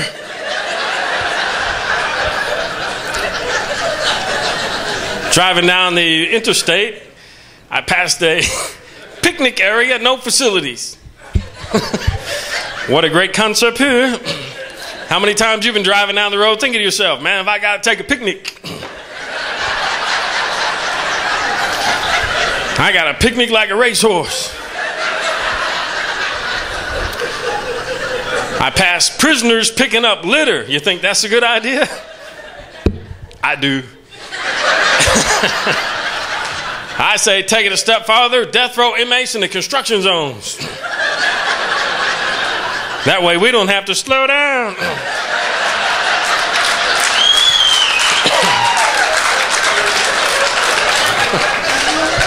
And I bet they get that bridge done over the weekend too. You ever been driving down the highway, get off the highway, and immediately get back on the highway so you could be in a different group of assholes? I'm one of the assholes, buddy.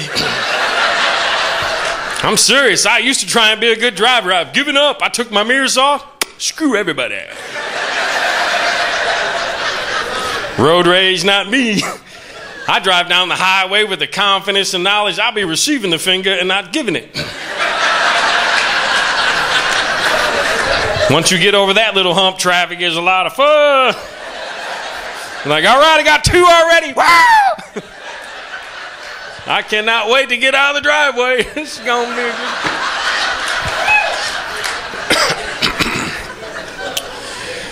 You ever see this?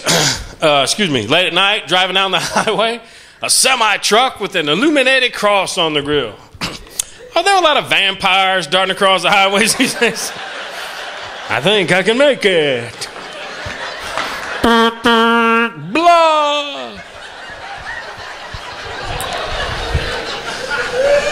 I travel, that's what I do. Professional travel. I fly. This is how I think they should board an airplane. Now boarding anyone that doesn't have a ton of crap to drag onto the plane. Now boarding anyone. Then we'll begin boarding people that understand the alphabet and numerology. Have you seen these geniuses? Sitting in like 21D, checking every row. 1, no, 2, no, 3. Like 21, somewhere between 5 and 7. And if you're on a plane with a kid and he's screaming, I should be allowed to punch you. Not hard enough to hurt you, just hard enough to make me happy again. I feel better. I travel all over. These are my favorite stories. Anybody from New York? Right here. I love New Yorkers because right behind you, buddy. Yeah. Don't mess with the people from New York. They're right here.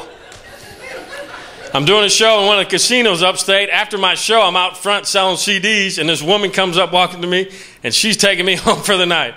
I swear to God, she comes walking up, swinging her hips, gets right up to me and goes, "Oh, you're a lot older up close." Yeah. Rochester, New York, sitting at a bar next to some guy. The guy goes, "Where are you from?" I go, "West Virginia." He goes, "I couldn't live there." I go, "Why not?" He goes, "I just don't like the people." I said, "You should come down and see. So I find the women very beautiful." He goes, "Yeah, I don't know if I could be with no chick that sounds stupid." I see what you're saying there. I should move up here with you intelligent people. Stupid. I worked in Las Vegas. You ever go there? Hell yeah. Best crowd ever. No, you're not the best crowd ever. But the show's not over yet. You have a chance to become the best crowd ever. Like I've never got a standing ovation. Just little things like that make a difference.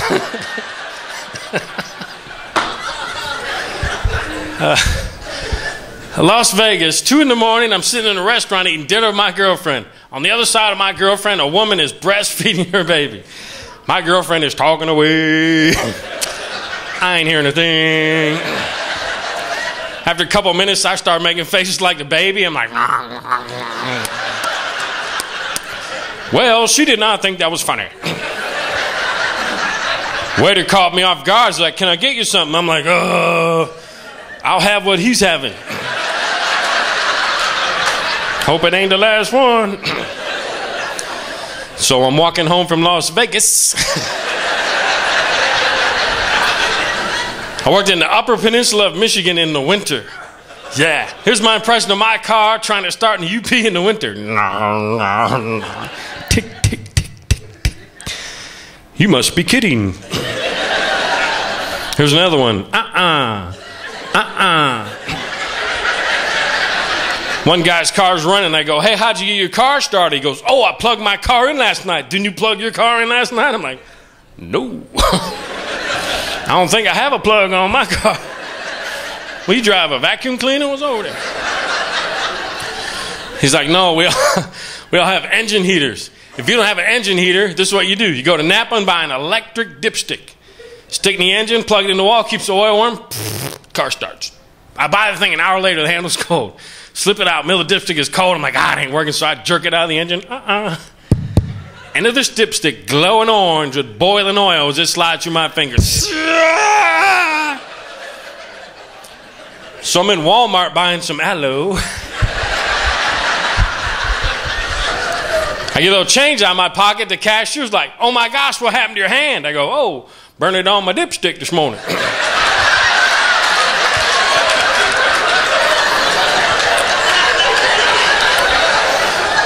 Got my stuff free that day.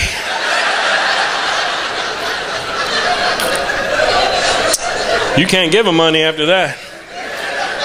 Your money's no good here, mister. On with your day, citizen. I feel weird with the lights below me. I don't know. I feel like a French fries. Take me home. So I play golf. Any golfers? Any good? Hell yeah, I sucked a big one too. Don't worry about it. I'm the only golfer in the country who needs a compass for his second shot. My idea of a good round of golf, leaving with the same people I came with. Sometimes I come out of the woods, they're gone. I love fishing. Guys will go fishing just because there's beer involved. They're like, I'm ready. Oh shoot, I forgot my pole. I was driving by the Ohio River, 2 guys fishing, dressed in full camouflage. These boys are drinking, aren't they? Like the fish are going, dang y'all, look, a bush with a pole.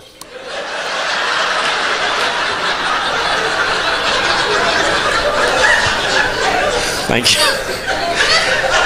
You ever watch fishing on TV? Got to have some beer, but you could do it. They're going to catch them today. It's going to be great. I'm watching this guy fishing. In his boat, he had a fish finder. I'm like, pretty sure they're in the water.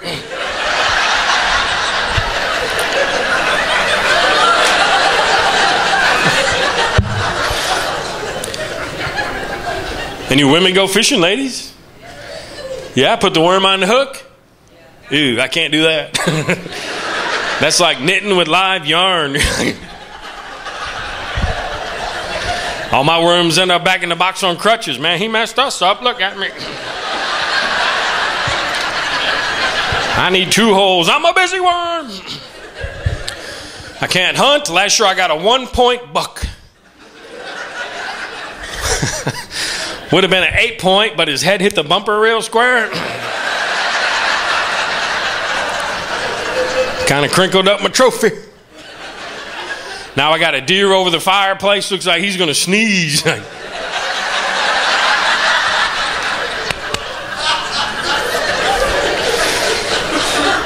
a hunter right there. You're a big guy.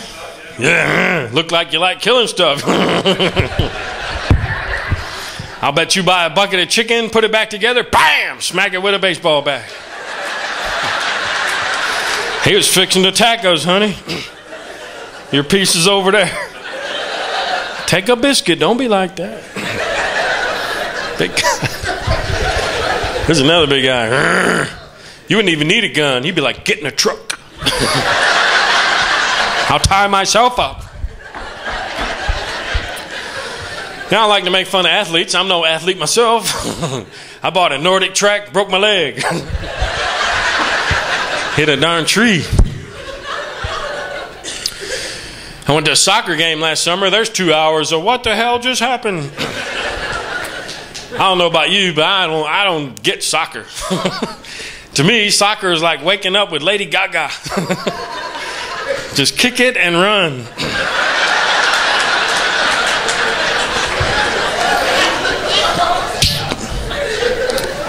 Hockey fans? One guy. You go to all the games? Oh, do you really? Yeah, we don't have hockey in West Virginia.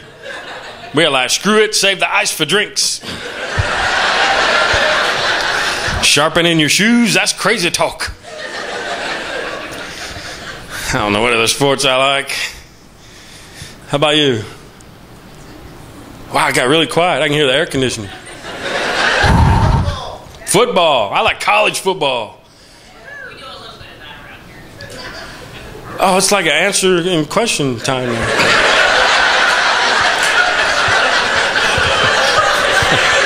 People just start chatting with each other.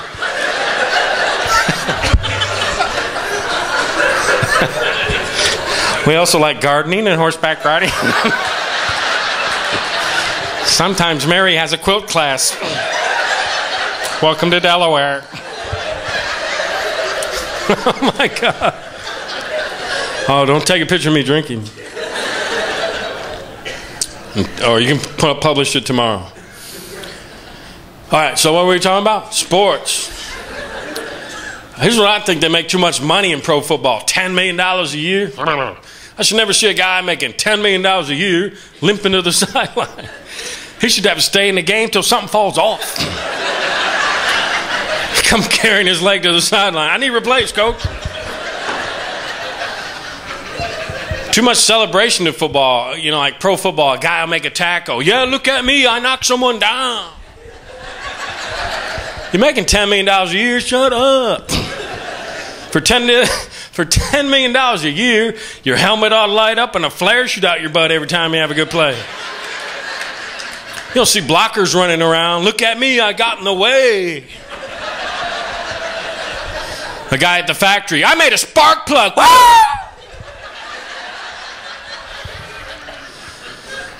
If I'm making $10 million a year, the only time I will celebrate is every 2 weeks when I get my damn check. I'll be headbutting people I don't even know. 6 figures, 2 weeks of work, who the man?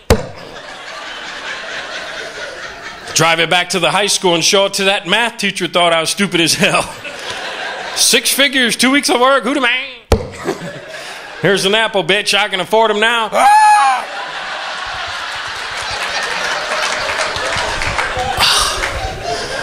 That one hurt too.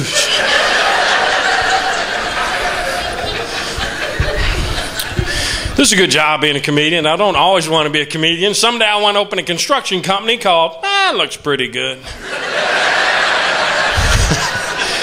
Some guy on the side of the truck. Oopsie. Anybody got a job you don't like? Terrible job? Is he in the basement or something? Yeah. I gotta clean up the dragon poop. That's right, people. I said dragon poop. What do you do back there? Yeah.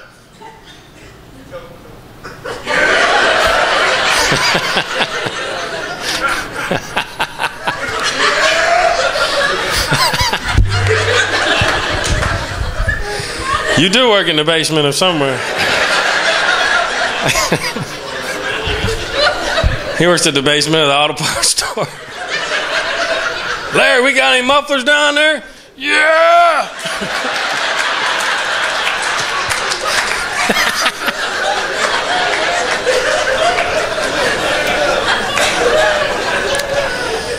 Yeah, it's great.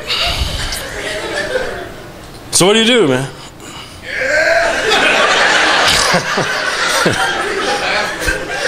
Yeah, I don't even know. He's at a different show. This is the best movie I've been to all year. It's a small movie though, but I liked it. It was like one movie, and then that movie left, and another movie came on. It was crazy. It was like talking pictures. Yeah.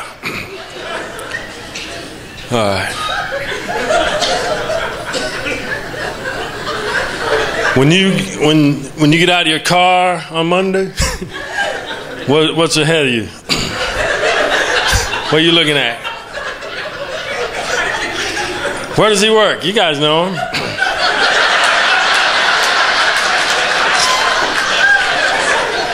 You don't know? Surely you've run into that guy. You know, in like 2 weeks you'll be at McDonald's not paying attention. You'll be like, yeah, I'm fine. And the guy in front of you, they'll be like, you want fries with that? And you hear him go, yeah! Like, shit. It's the guy from the comedy show.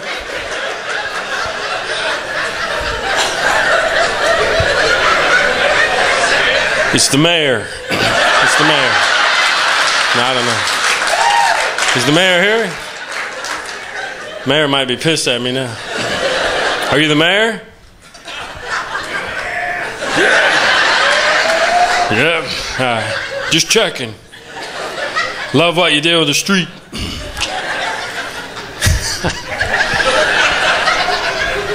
Is this street closed during the summer?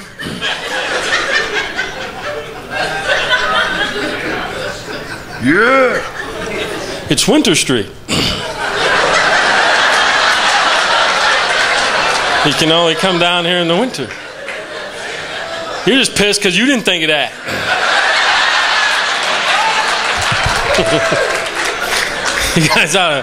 You guys ought to stop and just every now and then in the summer stop when you see people from out of town. Stop. This street's only open in the winter. Can't you read?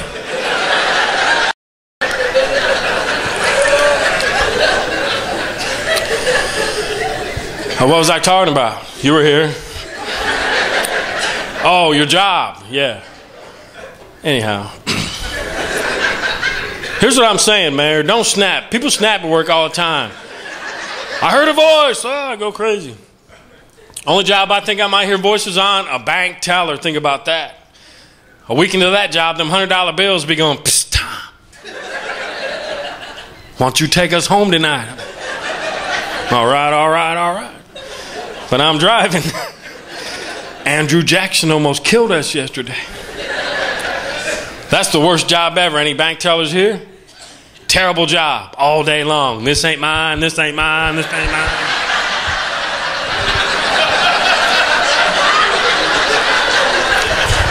Terrible job. Best job in the world? Farming. Yeah, plant stuff and wait. I myself for years was an indoor farmer.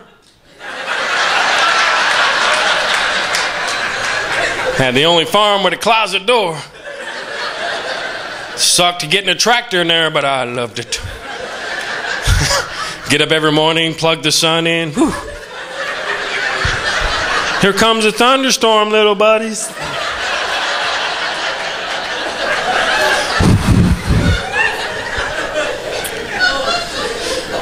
You know who picked a bad job? No, Tom, who? Jack Kevorkian. He ran out of customers. He's just flat out weird. How would you like to have been his kid growing up? Dad, I sprained my... Oh, never mind. I feel better already.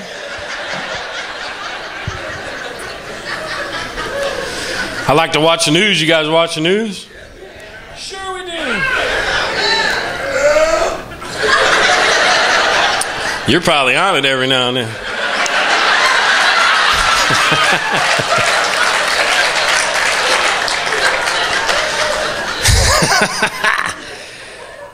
Anyhow, I like the news, but I hate it when they tease you with the news during the commercials. Try to get you to stay up late at night. Tornadoes in the area, find out if you've been hit at 10. You know.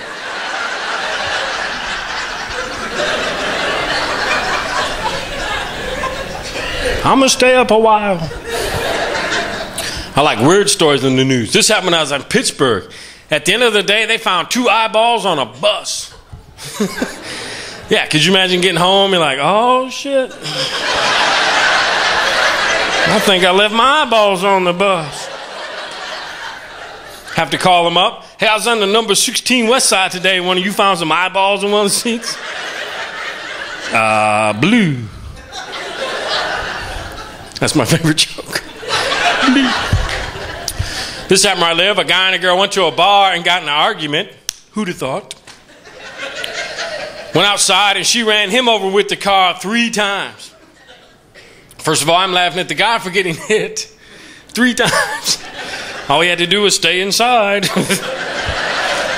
He's looking out the windows. Hey, fellas, I think she's wanting me.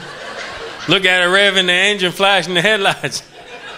I'll see you guys tomorrow. What you doing, baby? I love you.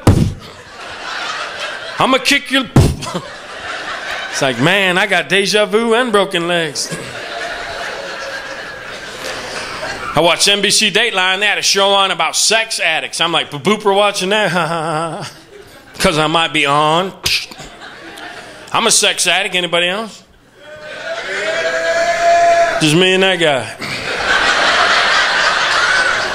Don't be embarrassed. I don't know anybody that's rolled over from a good time in bed and went, oh, I got to cut this crap out. Come on, hurry up, get off me. I want to get them clothes out of the dryer before the power goes out again. I'm addicted to sex and junk food. Hell yeah. 2 Big Macs, $4. I eat there all week. My ultimate fantasy is to be tied to a bed by a girl named Wendy McDonald.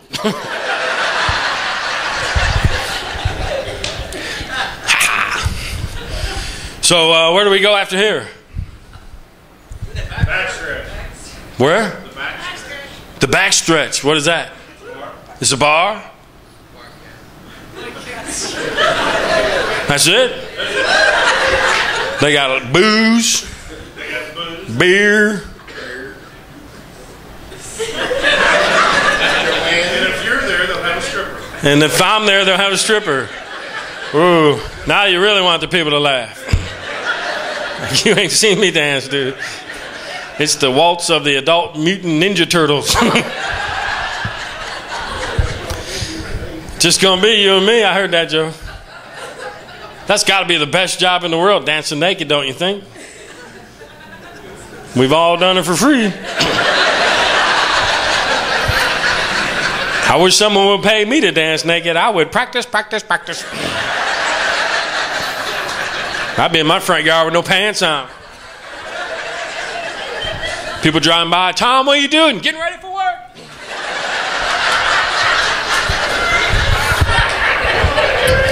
Gonna be a good day. Now, you married? How long you been married? 19 years. Still happy? All right. Had to make sure it was the right one, right? Yeah, this one. I was married 12 years, buddy. Marriage for me was like finding out the answers on a test you just took.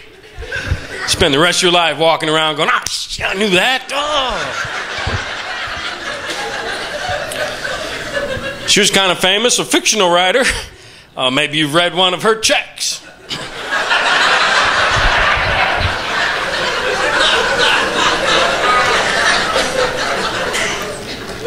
Ain't divorced people here?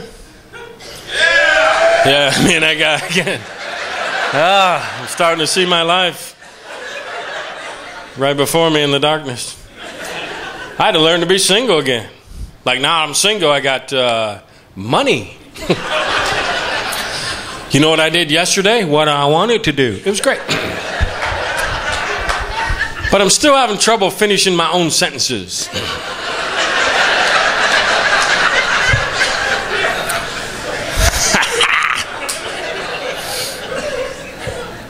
So I got a girl now, she's beautiful and doesn't know it, always on a diet.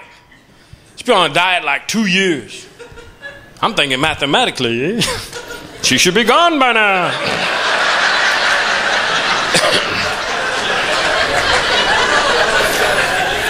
We get dressed to go somewhere, she's like, honey, do I look fat in this? You're just saying that to make me feel good. What's the guy supposed to say? Well, sure, you look a little. Like, man, I didn't know you could pick up the TV. You would never see a guy come down. Honey, do I look fat in this? Because she'll go, hell yes. You look fat naked. You plus clothes equals more. You might want to take that white sweatshirt off for a snowplow, push your butt in the corner of a parking lot somewhere. Lighten up, baby, it's Christmas. 19 years, you ever argue? No, not since yesterday. Not since yesterday. All right. Me and my girl argue over things that don't exist. You ever have them? Driving down the road in Canada, I pass a big lake. I'm like, honey, let's go for a walk on the beach. She goes, oh, shoot, I didn't bring any shoes to walk in. I'm like, oh, my shoes are walkable. Would you buy shoes you couldn't walk in? Who sells them? Hey, sit down, you can't walk in them. Them are sitting down shoes. Oh my God, I'm sorry, I didn't know. I'm like, shoes you can't walk in. Suppose you got your ain't driving pants on, your ain't carrying luggage shirt, and your ain't paying for shit purse too.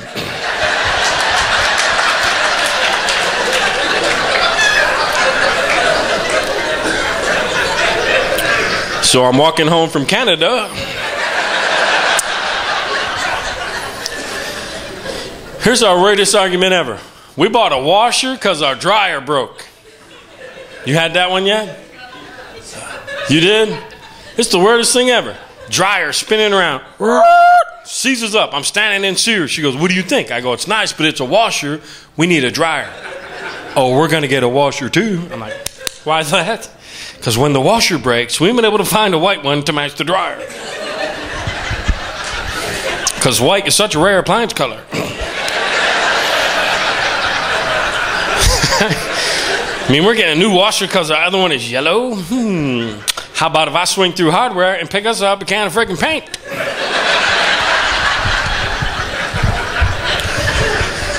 So I'm walking home from Sears, carrying a very white washer. Wish I could shut up. She doesn't have bad PMS. Drop your little hint, let you know it's coming. Move on with her life. Something simple like, if you quit using so much damn aluminum foil, we could afford to go to Europe.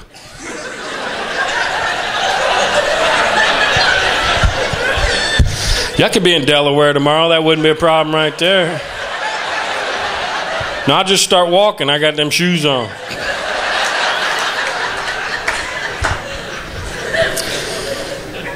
"19 years. You ever forget her birthday?" No. Oh, good man. I forgot my girl's birthday one time. It will never happen again. In fact, now I keep a present for her in the trunk of the car at all times. I'm back there going, oh shoot, I hope she needs a jack.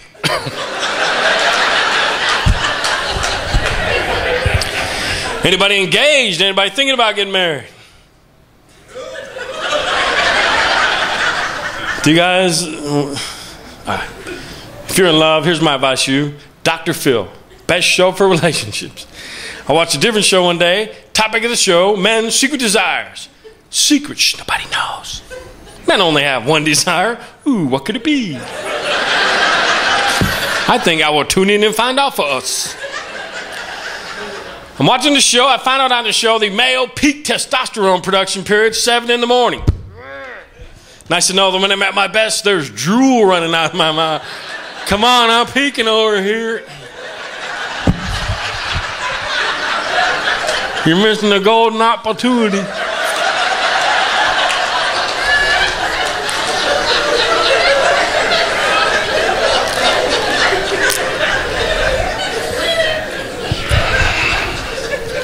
I get to travel around the world and entertain our troops.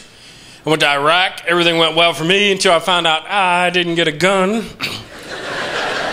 They give the comedians a helmet, a vest, and a sleeping bag. I'm like, hey, I don't see a gun here nowhere. I'm sorry, sir, we cannot give you a gun. I'm like, oh, no way. I would gladly trade this pile of crap in for a gun.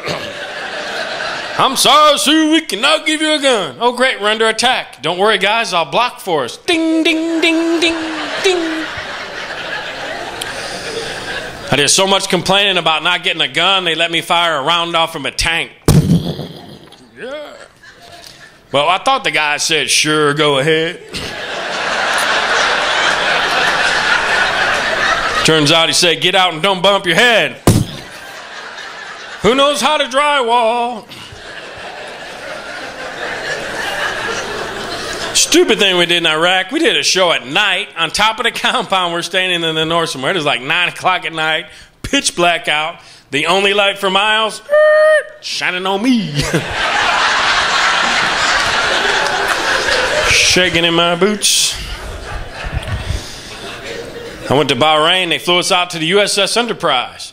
If you ever get a chance to go on this ship, my advice to you, do not board this ship dressed like a pirate.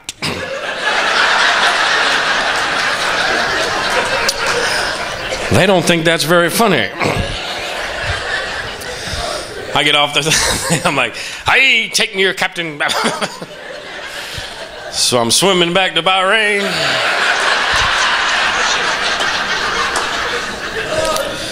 I went to Japan right after the earthquake over there in Japan, and we're on this Navy base doing shows, and this Navy commander's on TV all day going, "There's no danger of radiation." I'm like, bullshit.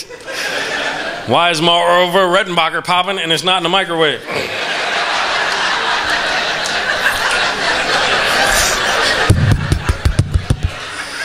Today I charge my phone by holding it tightly.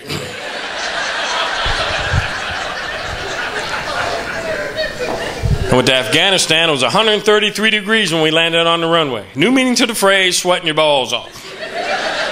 I started tucking my pants in my boots. I don't want to lose these babies. I get home, I had to call them up. Hey, I was in Afghanistan last week where maybe found some balls laying around the sand. Blue.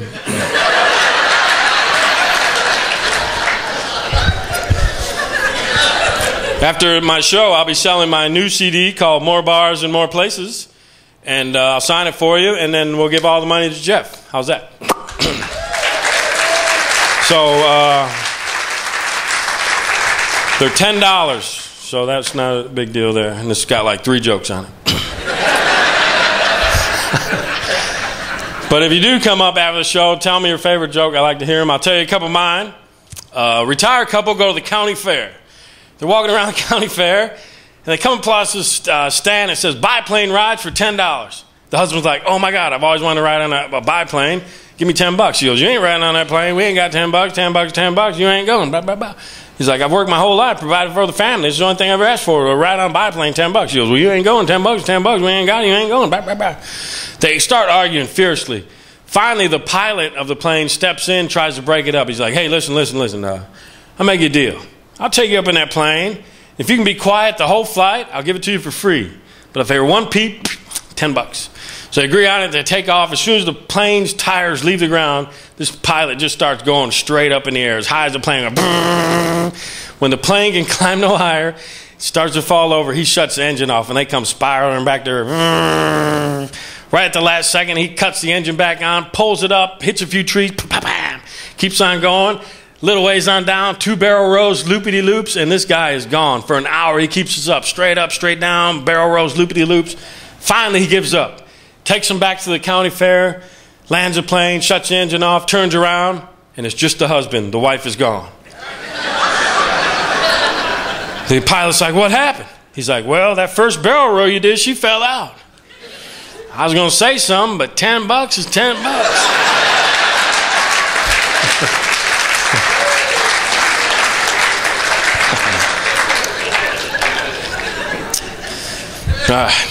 This is my favorite one.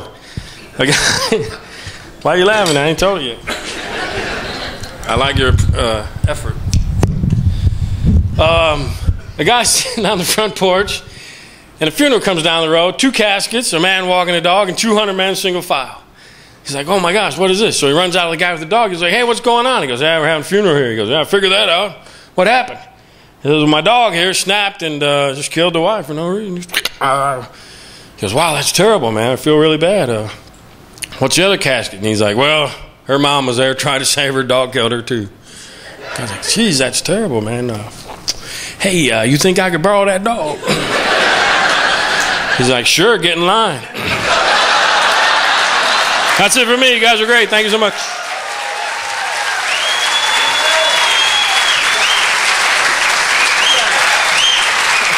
Tom Foss. One more round of applause for Dan Orr and Mike Conley.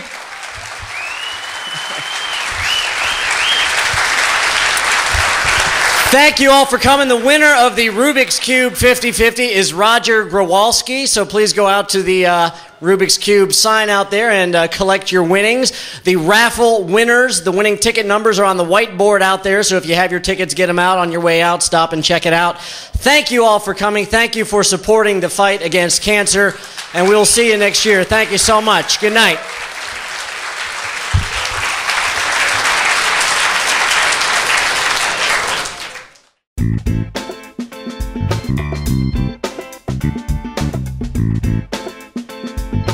Thank you.